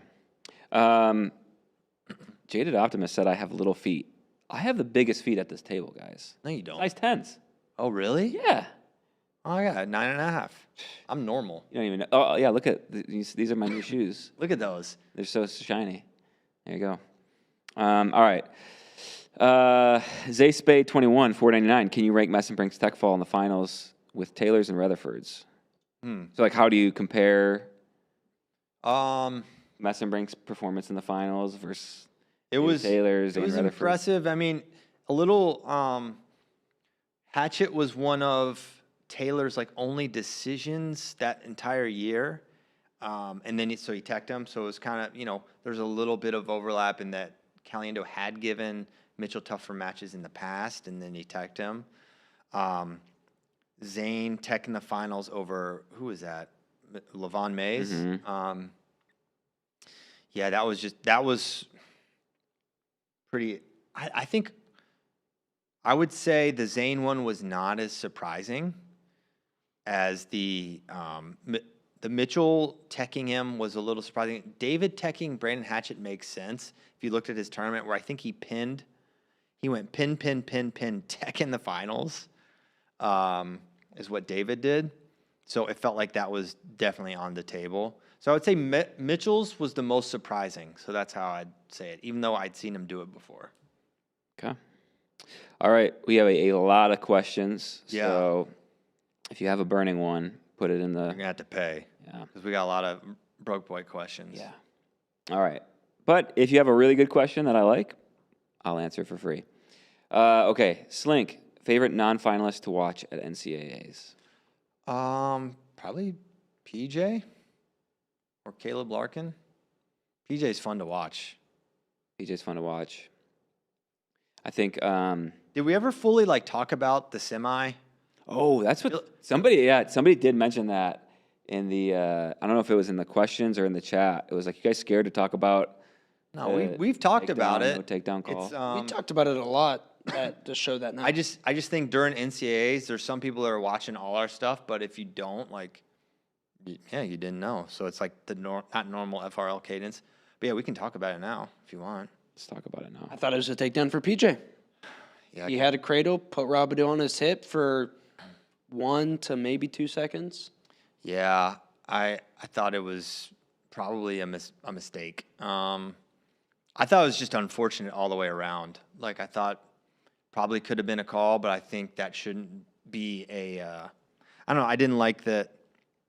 Then it becomes like there's a sort of a cloud around Landon's title, which I feel like he earned. What's the interesting part about it is after the match, how Landon sort of, I think he won the match keeping his focus during the review, whereas PJ very obviously had just kind of an adrenaline dump, in my opinion. After you think I don't know how you recover from thinking you won to, oh my gosh, I have to win tiebreakers against Robidoux. But I thought it was unfortunate. I think what I'll say is this. On the one hand, I mean, I've been talking about how what should be a takedown and what shouldn't be a takedown, and that I think the NCAA officials changed the rules without telling anyone, without making an actual rule change, and decided this year reaction time is longer. So in keeping in theme with that, we've seen all year long they're waiting longer to call takedowns, and so in that way, I can't be like, well, I'm super surprised that they overturned this, because we saw all year long. We saw Antrell versus PJ, actually. It wasn't a takedown for PJ. I think it should have been. We saw the Blaze Caliendo. That has to be a takedown, and it wasn't. Even both of those had reviews. So I think in keeping with the theme, I think these officials need to provide more clarity on how they're looking at reaction time. But I think I'm consistent in that spiritually, I think those are takedowns, and they should be called as such. But I have to acknowledge that they changed the rules just without telling us. Now, if you think that is a takedown, do you think the ref made the right decision calling a takedown when he thought it was a takedown versus letting that position play out? That's the thing that I disagree the most strongly with the public about. I don't think you wait and let the whole situation play out and then call a takedown. I think when it's there, you call it. And that ref saw a takedown in his opinion, and he called it when he saw it. I thought he wasn't quick with it. I think if anything, Angel was a little quick with the, or could have been. I think it was a takedown for Aiden against PJ. But I think that could have been allowed to resolve a little more than it was. But I think the reality is they're calling the takedowns when they see them. And I think that ref got it right, even though it was overturned. Some people in the chat are saying that the cradle wasn't locked when he went to his head. I don't know what that's based on. It looked, you can't, you can bring the head near the knee without it being locked. You can't tip him, put him all the way on his back if your hands aren't locked. And either way, I don't know what that's based on that they're saying. Probably Penn State hate. Yeah, possibly. I don't know if there's a picture out there. I don't know. I'm trying to find it. Pull this in. It's fine. All right. Let me pull it in. Here it is. This is from like a breakdown on it. This guy, he's in our chat, Seth, pretty frequently. He does good little breakdowns. This is great. Great. Not locked here, obviously. Drapes the hips, locks in the crotch, knee to head. It looks like it would be locked there, but you can't. I don't know how can't see. It'd be pretty tough to take him over. And obviously, when he comes out front, that's not criteria anymore. So he gets it locked, I would say, right here. Like there, it's right locked. there at 1 minute. And, okay, let that play out. I did. Don't stop it. I know. Is that how he edited it? This is how he edits. Don't edit it like that. I don't know. Talk to Seth about this. Seth, so he's basically on his side for a second and change. Is it broken there? I can't tell. That's Landon's hand. Yeah. PJ's right here. So probably his arm looks like it's under the arm, so it might be. It looks like his hands are locked because this looks like his other hand. Yeah. Right. If his hands aren't locked, I don't know how he's keeping the body together like that. Yeah, I don't know. I wish I could just. I wish he just was all in one thing. We can watch the exchange. I have that here. I thought there was an angle. I forget who posted it. It's like a vertical video. I don't know if Wrestler's Grind posted it. Boom, boom. See, he goes from on the shoulder to the hip, back to the shoulder. That's like, to me, that's sort of all in criteria. Yeah. Yeah, I think it really just, we knew that there was going to be a moment on the biggest stage where the reaction time was going to be highlighted, and it was in PJ Duke, Landon Robidoux. And that's just like, it feels like the tipping point of a season of frustration with fans' reaction time. What is it? What isn't it? And yeah, we saw it. We saw it play out here. I just think it's just straight up takedown. I don't agree with that. He should have held it. Why? I mean, it's a takedown. So you call it what? I mean, if it is a takedown, which I think it is, it's like you just call it and that's that. I wonder if we'll ever see this match again with PJ growing. Well, the thought behind not calling it right away in a situation like that, where you're maybe throwing up the 3 after you see he's out of criteria, would be you can go back and award that and say, yes, it wasn't criteria at this point. Whereas when you call it right here, you prevent PJ from then later for sure securing. I understand why you say that, and here's why it's nonsense, and you may not know this. I have been told, and we have heard it many times, that whatever the original call is, the reviewers are apt to or are likely to align with that call if all things being equal. Like we heard, I heard anecdotes from top officials and review officials. Hey, if this was the call, if the original call was a takedown here, we probably leave it. But it was a no takedown. Evidence but it was a no takedown, so we confirmed that. I've heard that multiple times. So knowing that, and I'm sure these refs have heard that too, if you know that they're likely to align with your call on the mat generally, then you need to call what you think. And so for that reason, you can't say, and that's why I was a little confused with Coach Cody Sanderson kind of going off on this guy. It's like, he called the takedown, man. I don't know what you, because I don't think he reviewed that call. It was the Upstairs. Yeah. upstairs. Yeah. So, Dependent. I mean, I don't know what you want that guy to do. I mean, I think that's just maybe just, Called it in favor of you. yeah. But I think it's just unfortunate because I think Landon Robidoux a rightful winner there. Like, I'm not trying to take that away from him. And what he did in tiebreakers was excellent. And he did enough. I mean, you just have to, I think the spirit of fighting that Landon had there is why he's a national champion today.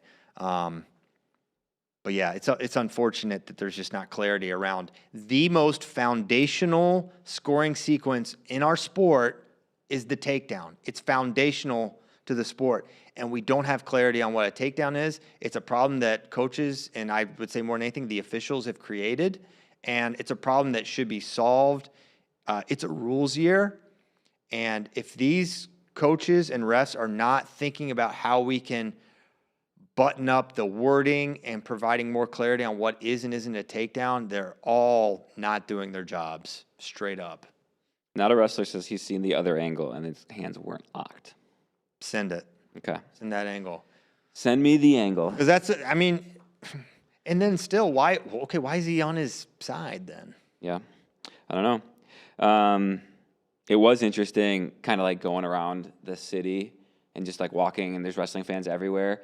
We walked like one place and you're hearing that conversation. Like they're talking about PJ Duke, Landon Robidoux. Everyone was having. And then like 5 minutes later, you walk by another, person like, oh, he can't call the takedown there. He's got to let it play. And it was just, that's kind of stole the semifinal. And the fact that it's Oklahoma State, Penn State just makes it even crazier. Did you also tell the story about the Iowa wrestling evangelizer? No, the street preacher. I told JD about it, but you can tell the people. We were walking, it was in between the Saturday sessions, right? So everyone's kind of out. They're out eating, drinking, whatever, and there's a good little break before the finals.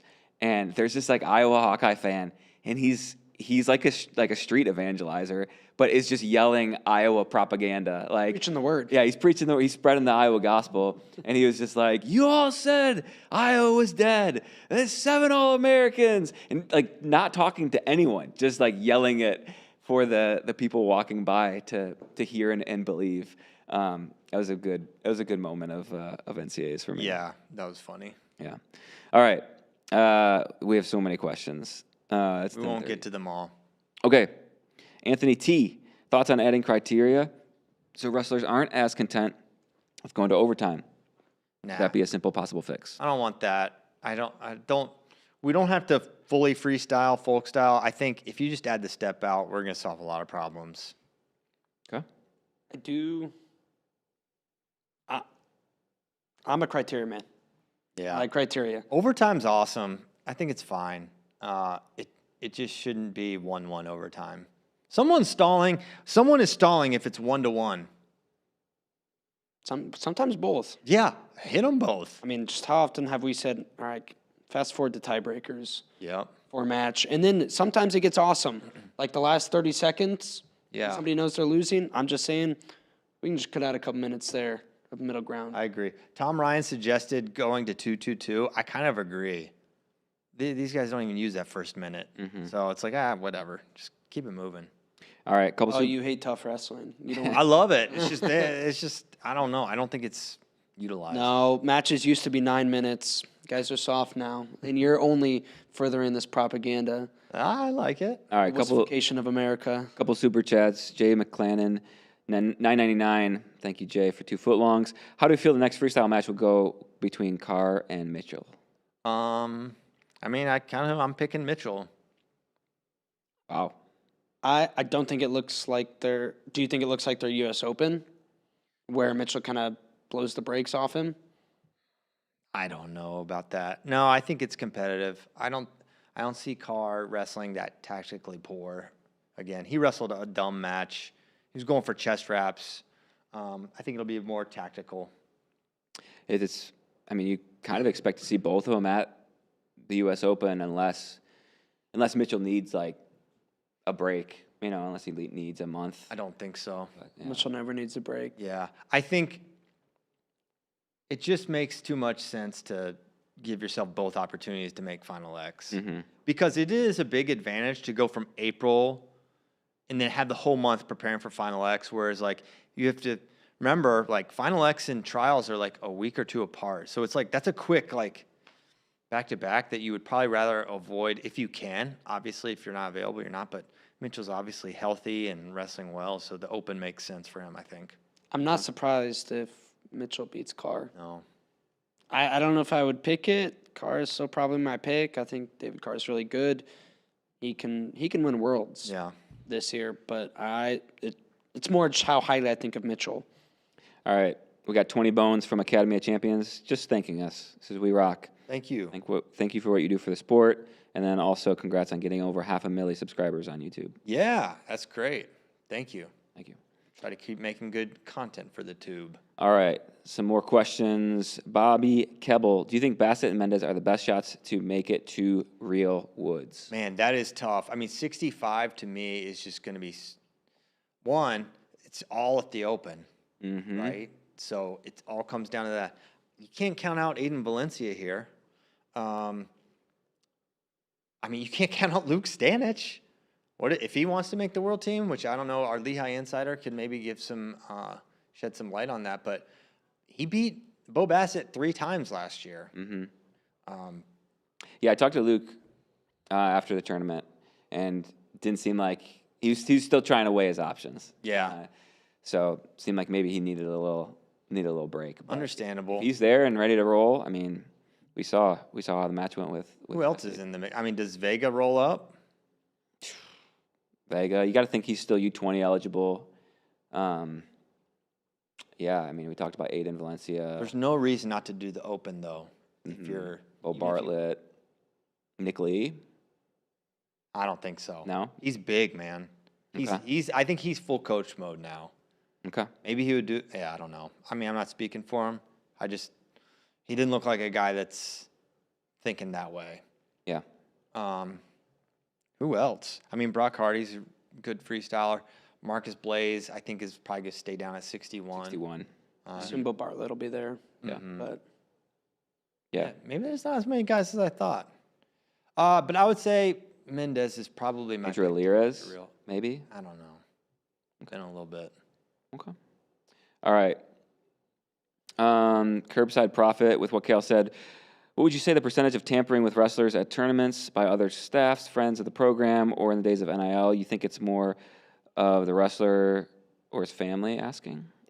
Of his family asking. I think, I mean, tampering is like, that's a word that has like, I don't know. It sounds like it's connotations. against the rules. And maybe like ethically, morally, you don't like it, which I understand that and probably resonate with. But I think there's not really any rules about, like a coach can't reach out, I don't think. But I think other than that, almost anyone can. You can have your rich guy just hit him up and be like, hey, do you want to hear about our NIL program or something like that? Like that happens. You don't have to be in the portal to be courted legally. So it feels kind of, icky. I understand that, but I don't know if that necessarily is against the rules. All right. I have picture evidence of the non-cradle. Okay. From our friend, not a wrestler. Wait, a picture? I need video. Listen, I'm working with what I got here. All right. Picture evidence.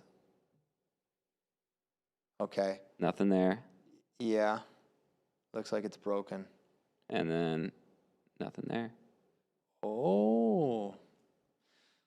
Does that change anything for you? Tell him to send video.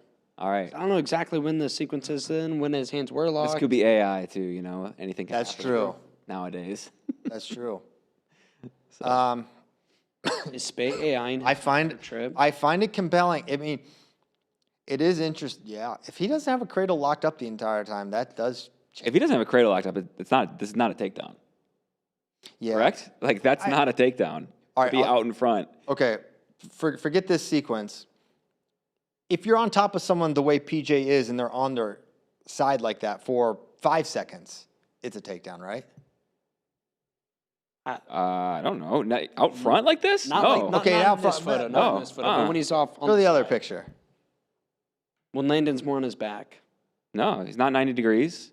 Or he's What degrees? What Landon's shoulders are not past 90. No. In that. What is Landon's shoulders being past? This is not control. You got to be out. You got to be. Okay, but what is that? What is 90 degrees? I do You get guys what are you're inventing. Because the only way. not danger the takedown. only No, way this would be a takedown is if get it was what you're danger. I get what you're saying, though, Yeah. but just not in these exact photos. But there was in the sequence where Yeah. if PJ doesn't have his hands locked, but he is smushing him, Yeah, putting on his Landon on his side. hip, Oh, it would be considered a takedown. There were points in there where if you held it for 5 seconds, they would have I don't know. takedown. If you're out in front. Well, He was off to the side. He wasn't out in front the whole time, John. Okay. That's the whole Well, point. he's out in front here. Yeah, we don't know at what point this happened. We don't even know if this is I do. real. I'm playing the match in my mind right now. You know, pull it back up. Pull it back up. What's that? The video. The video? Yeah, one more time. All right, here we go. There are points where if Landon wasn't moving, even if PJ didn't have a lock, it would be a takedown. Right here. No. Ooh, I don't think so. Right. The angle is actually sort of poor for our purpose. Yes. Like if you go back, like he's kind of on it. See, that's when it looks right there. It kind of looks the worst. Like It he's looks on like his he would side. have a cradle locked up here. Yes. And it Would looks he? like Landon would be in danger criteria. Yes. Maybe not here. Obviously not here. Man. It's kind of crazy how long he was able to keep him kind of compressed without his hands locked. He's just that strong. Dang. Right. It's really, we need like level, even with the mat straight, there's only a certain, you know who's got the angle? The Nittany Lions. That's like Our right boy there. John Broughton. Yeah. Oh, I wonder if John's got, I don't know where John was seated. Yeah. I don't know. Anyway. This could change some things. Yeah. All right. This kind of makes me feel better. Okay. All right. More questions. Okay. Gotta go through them. Okay. No. Okay. We can't do that one. Shocked FRL wants to know, how does one do a super chat? And he says, on which platform? I hate coming across as a broke boy. Don't forget I won that Olympic bet on Kiyuka and Jamalov, although JD questioned my integrity. Wow. So super chats are on YouTube. Also, I want to clear the air with our YouTube chat. We love it. We love you all. We've called people broke boys. That's a joke. We don't believe that anybody is a broke boy. It's causing a class. And if you are broke, there's a class there's system. nothing wrong with that. We're creating a class system within our FRL listeners. Oh, no. And That's not what we're about. I don't want to do that, but We're just having some fun. we're just having fun. But we do appreciate the super chat. Yeah. It does provide trips to Japan for us. So we. Hey, this guy reminds me something we haven't done yet that we need to do. We have a lineup legends winner, Oh, my gosh. Yes. and it's pretty cool. Jeremiah Harms from Minnesota won the lineup legends this year. He won the $10,000. He got, what did he get? 9. He got 9 That of is 10. Really Right? impressive. He picked Max McAnally because he's a gopher. He picked Landon Robidoux, I would assume because Landon's from Minnesota. Only 1.9% of people picked Landon Robidoux, so that separated him. I would assume the one he didn't get was Aiden Valencia. It was. Right? Only 1.3% of people picked Aiden Valencia to win. He was the least picked champion, probably unsurprisingly. The average number of correct champs picked this year was 4.7 out of 10, which was up from 2.91 last year. So That's crazy. I think I only got 5. more kind of correct people, less crazy champs this year. 4 brackets, finished with 9 champs. Jeremiah won with the tiebreaker. His guess was 177.5. Dang. Pretty good. Right, it's only 4 points 4 off. points. Yeah. Good job. You know, I was thinking about this because I don't even know if I'm supposed to do one, but I did one of these. And for all my picks, I was like, whoever wins, you have to have a bias that makes you make picks that like people like us that are like kind of look at the full landscape. I feel like we'll never win Because without other people are also going to do that. You just you have to go something. And John tried with his Lackland pick, but you almost have to have like some sort of like a holistic alignment around your picks. And like for him, McAnally and Robidoux. It's kind of a good strategy too, because if It you hit, is. it's like, all right, all my boys that I wanted to win, they won, Yes. and I get 10 grand. This is great. Yeah, you know? I forget who won last year, but they were someone that had like, I forget what it was, but like it sort of made sense that they would make some of those picks. And you have to know wrestling beyond it. But I think it is a strategy. You just have to get into the mind space. Like, what is the thing that could tip it? But yeah, picking Landon Robidoux was definitely. So that means he picked Luke, Jax, Vega. So maybe he's a little Cowboy fan too. Because he picked Vega, Who did he get wrong? Jesse. Aiden. Oh, I think I don't know if we got that for I'm sure. pretty sure someone told me that he missed Aiden. yeah, that would make sense. But 215 went into the finals with 10 potential champions. Wow. But only 4 came out. dude, I don't know though. Now, more I think of, this dude just knows ball because you picked Landon, okay, Mitchell, Levi, Max, okay, but then picking Trumbull too. Trumbull That's a bunch of like could go Going either against way. the grain, the common yeah. pick, Good job. $10,000, guys. 10 grand. which has already been paid out. We got word. He already got Lineup that money. Legends quick with it. So I mean, expecting a big super chat. yeah, we're expecting Jeremiah. He is an FRL listener. No. I'm not It's on your surprised. family. Take your wife out. Yeah. There's something nice. He did say that he was gonna. Oh, really? His wife, yeah, for putting up with his wrestling fandom. That is, yeah. So do that. They pay a real price. Yes. It is always funny when you bump into people who the husband and maybe they're with their wife Yeah. and their wife clearly does not care, and he's like, "I make her listen to you guys all the time." in the car and shit." Yeah, it's like this big eye roll. Like, oh, this is always playing in the house. We appreciate the ladies too that Appreciate the significant others. that- tolerate us. yes. Okay. Rob Marshall just wanted to flex for all the super chatters. He said, "Broke boy upgraded to rich man. Wow. What's a takedown? Feels like this year reaction time is a myth from the Illuminati." Yeah, it does feel. It feels just immeasurable We're with you, Rob. and opaque. Bad. Yep. Also, if you're in the chat, let us know how many NCAA champs you picked right. Yeah. Yeah, I think I got 5. That was it. All right, more cowboy. No. We haven't talked about We gotta go. finals. Oh, Good we show, gotta do guys. it. Yes. We'll see ya. This is great. Man, I can't believe I let it go into the show this So, far. you know what?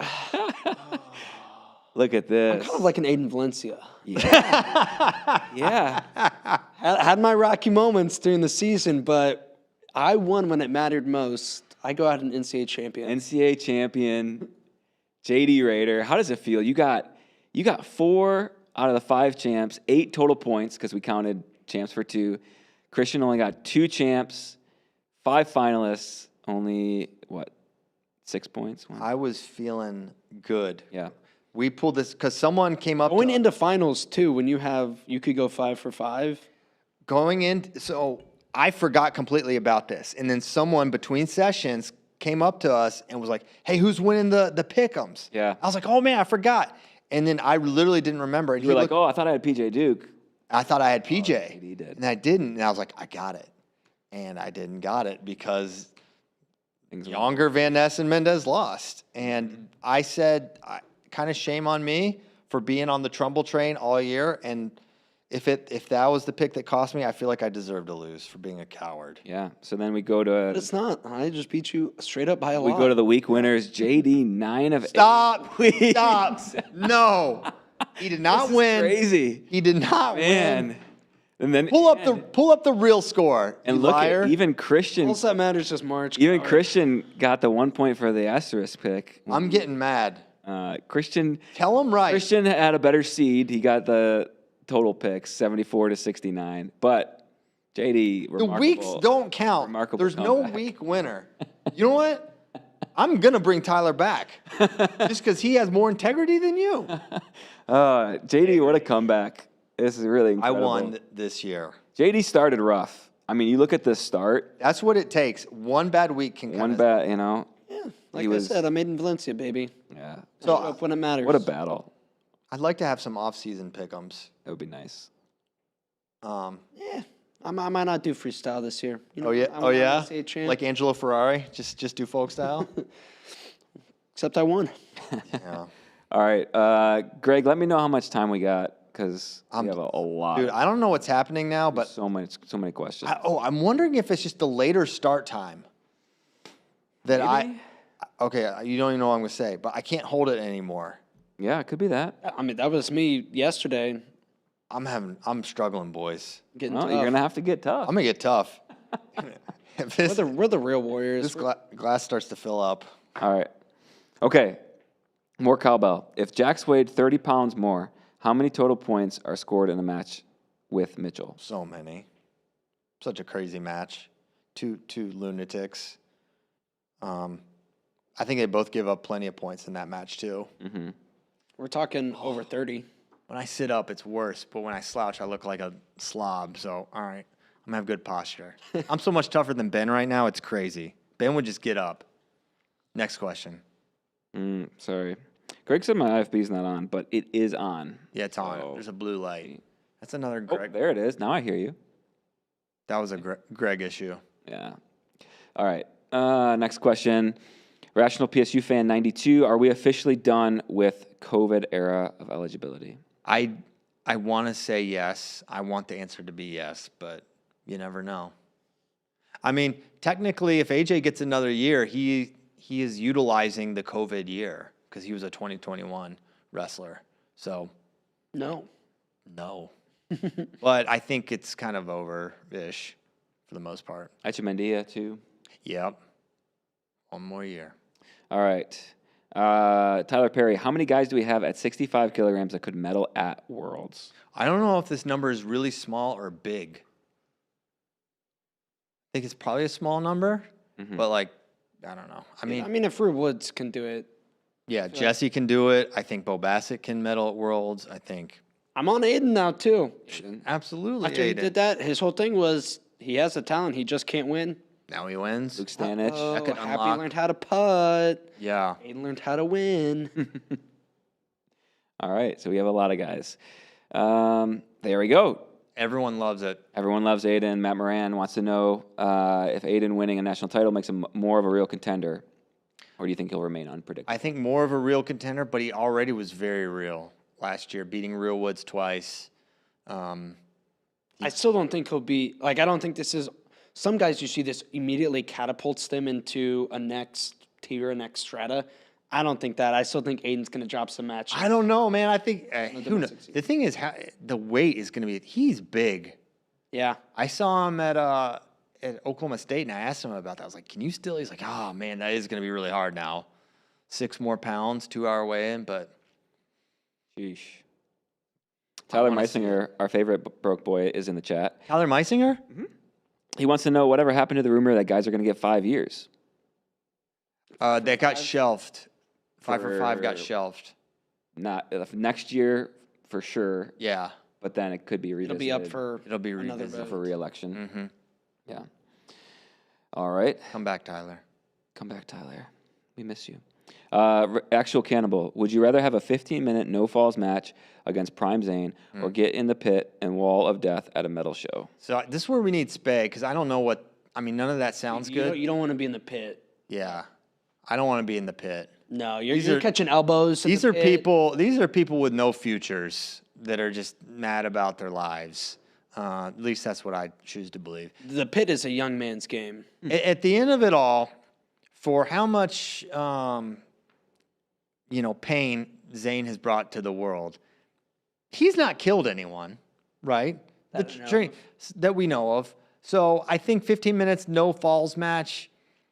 That they can't stop me from going to my back and staying there, for a while. So I think I'm gonna go 15 minutes. It's just 15 minutes of pain. A pit, a death metal show, or whatever this is. That sounds long and painful, and smelly. The smells. I'd say a pit's. It probably won't last 15 minutes. These people deep are in the pit. These people are not in shape for No, but you get a rotation, pit rotation. right? You do a shift at the pit. Yeah. So Okay. It can go wild, and if you get sucked in, all I'm saying is, you can get knocked out in the pit. Yeah. You're catching punches, elbows.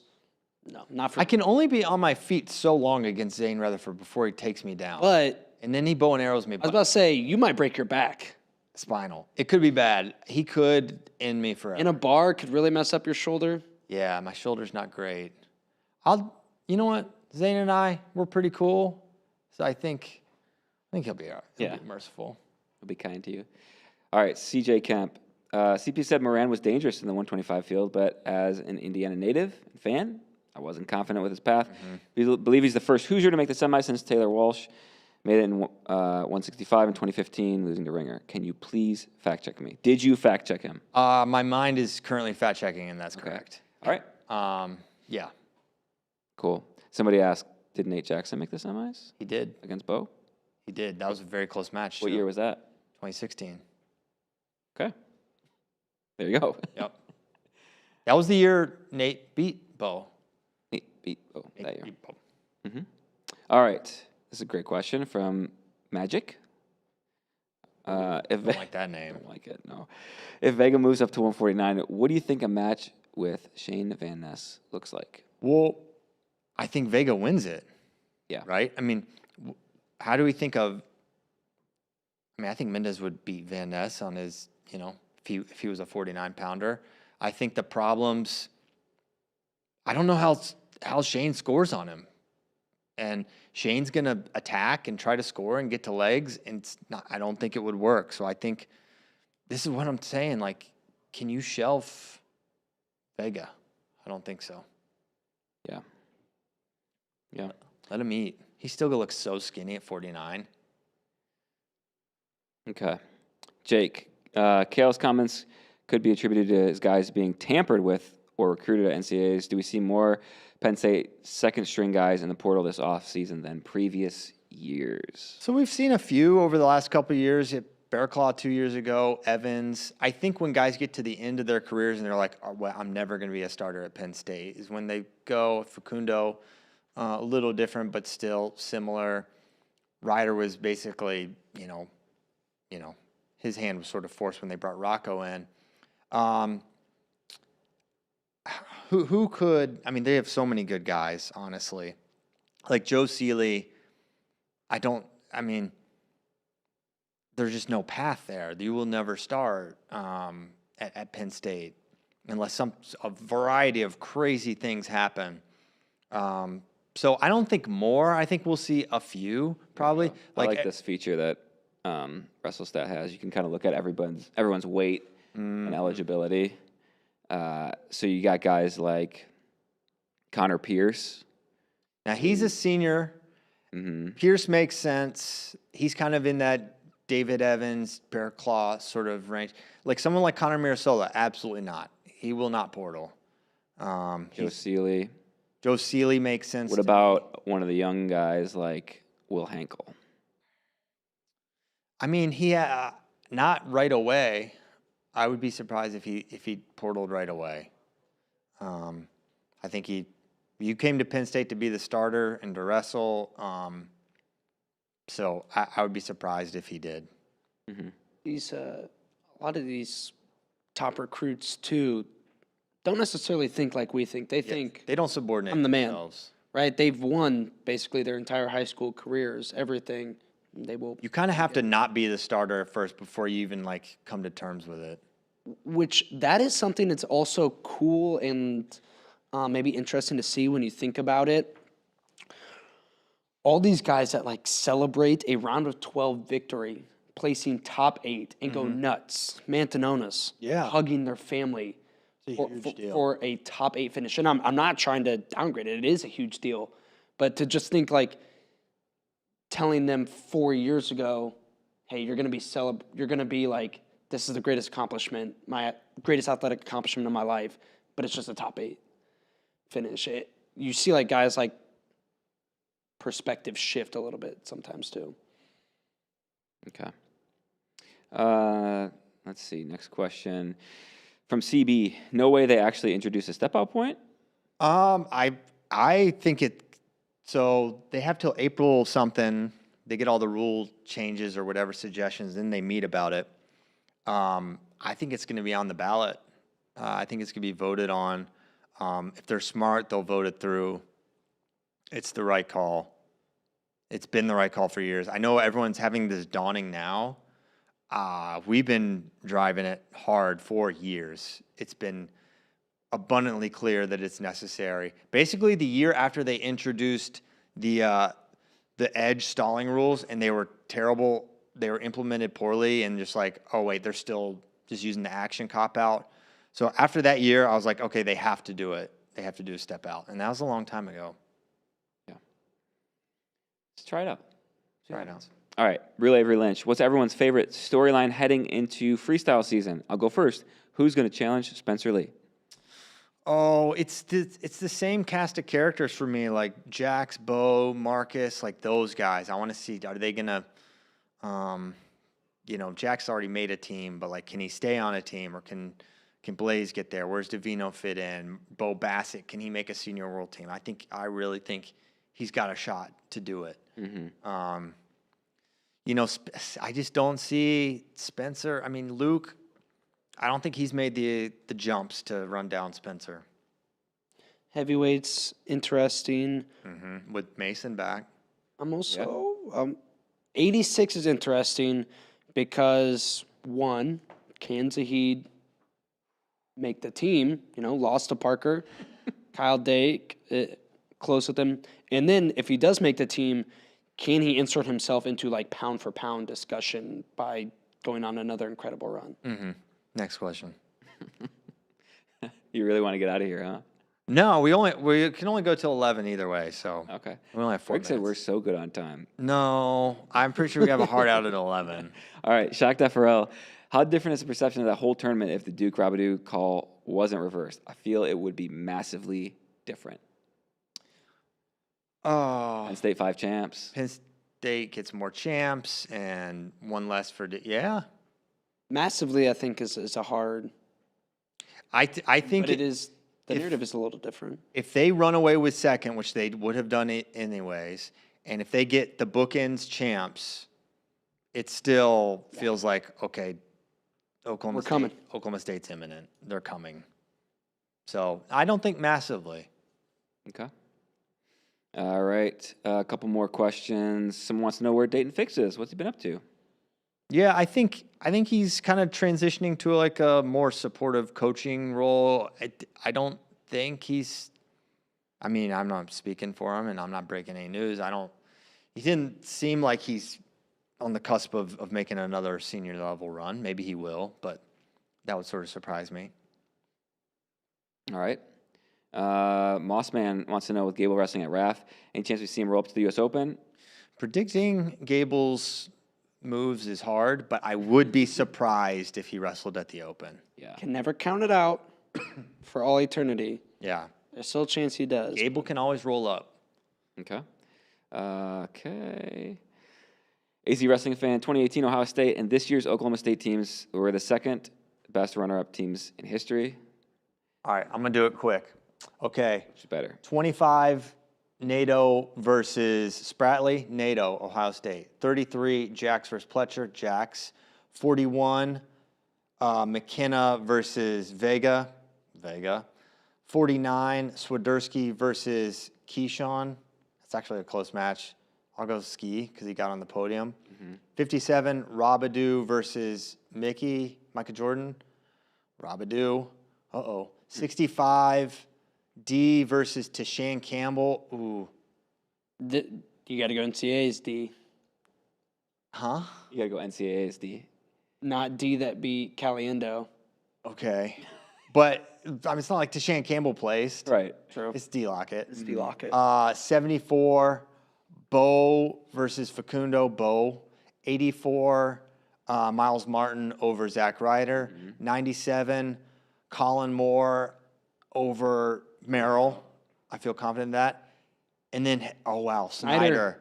Saves the day. 5-5. 5-5. There you go. That's it. All right, David, Tom Ryan, get on the phone. Make this duel happen. Man, that's crazy how close it is. All right. Ohio State scored more points. All right. Salty Walk On. Christian, have you used your family's poll at Wisconsin to find out what's next for the Badger coaching staff? If you're only listening, apparently there's a Pyle Center conference. Yes. We're we've been trying to keep it on the low, but we are. Did Mr. Uncle JLP give you that? Yes, he donated on my behalf, which was a nice gesture, and we're just happy to be a part of it. Great. Well, congrats to John. I mean, good job, John. He's been moving on. The college coaching grind is difficult, but that's a huge loss for Wisconsin. He and Bono have been back to South Dakota at the start, of South Dakota State. So that's big. Topical question from Daniel Wrestler. If John Reeder decides to enter the U.S. Open this year, would he be the best roofer to ever compete there? I'd say so. So if you don't know, our long-standing bit is like, how are the Open is so crazy because it's truly open and literally anyone can enter. And you could wrestle Jordan Burroughs in the first round, and that's like, so I started calling it, you got a roofer coming off the streets and wrestling Jordan Burroughs.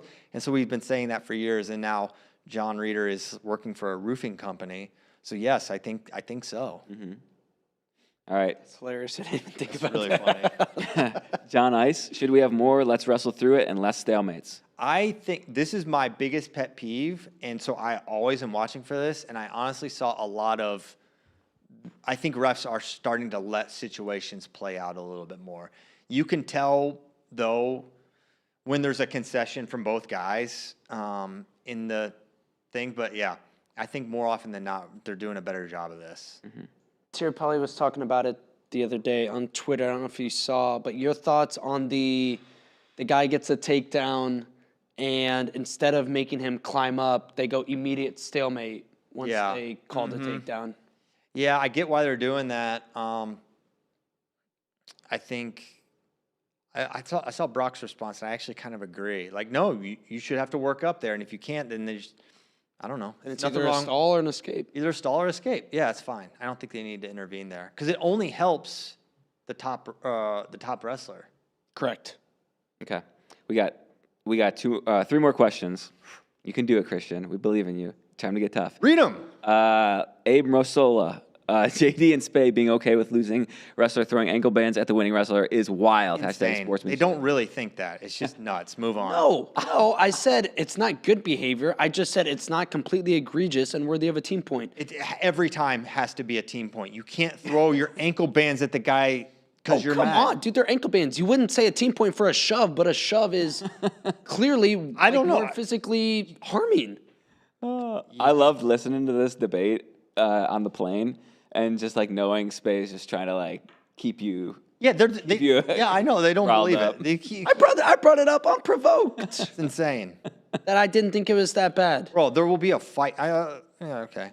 Okay, if it happens every single match, then you can put in a rule. So like, what does it matter? well, like when there was hands to the face. That's a problem, boom. What's good for the goose? It's great. It's freaking pieces of plastic. I know. That's not. Did that hurt you? That's bad behavior. You missed. Did that hurt you? You missed. You have no accuracy. Why don't you talk to Antrell Taylor? Get your accuracy, All right. bro. Tanner Huffman, great question to ask for everybody out there. Bro, what do I even do now with all my free time? Well, it's freestyle season, so keep listening to the show because we'll get you very excited for freestyle. It's very, very fun. A lot of the wrestlers you love to watch are going to keep wrestling in a very exciting style. And coach. Find a club to help out at and coach the youth of America. We need good coaches in wrestling, and it's very fun and rewarding and stuff. All right, we're going to go out on a super chat. A last-second one came in from Audie, $5. CP, last show you said that you can't get 2 stall calls in 40-second sprint. Minto Levi. If that's true, how much time does it take to get 2 stall calls? Okay, so I don't want to be overly prescriptive because you can get a stall call in 40 seconds. But for the action he was doing, it wasn't going to merit it in just 40 seconds. So I'm not actually putting a time constraint on it because if you run out of bounds or you're running away, yeah, you are stalling and you got to be hit quicker. There you go. I really, really hate when a guy does nothing the entire match Exactly. and then thinks he can sprint with 40 seconds to go and all of a sudden he deserves stalls. Yeah, well, you didn't do anything for the first 6 minutes Exactly. of the match. And especially if the guy is kind of staying in the fight, I think you've earned the right to a little bit. And he got not warned. completely engaged. Yeah. He got warned. He got warned. As long as you're not running away, running out of bounds, but you're staying in the hand fight, just not shooting because this guy decides to take a bunch of shots in the last 30 seconds because he's losing, doesn't mean you should get hit for stalling. 100%. You can get a warning, but you're not going to get, And if you just down block and like push him off you, but you're not disengaging? Yeah. Remaining in contact? What are we doing? Yeah, exactly right. No, he called it. I thought the ref officiated that match perfectly. I'm going to make it. 11:05. We went 5 over. You guys tried to break me. I could do another 5 minutes, but I won't because you guys got to go. Greg's got to go. He's in my ear. Yeah, I got it, Greg. We're getting off now. Thank you guys so much for tuning in. Special time next Monday, 3 o'clock. We're moving it to Central. 3 Central, 4 Eastern. We'll explain later why. Ooh, that's a tease. That's a tease. That's all I Not going to want to miss it, though. You're not going to want to miss it. See you later. Goodbye.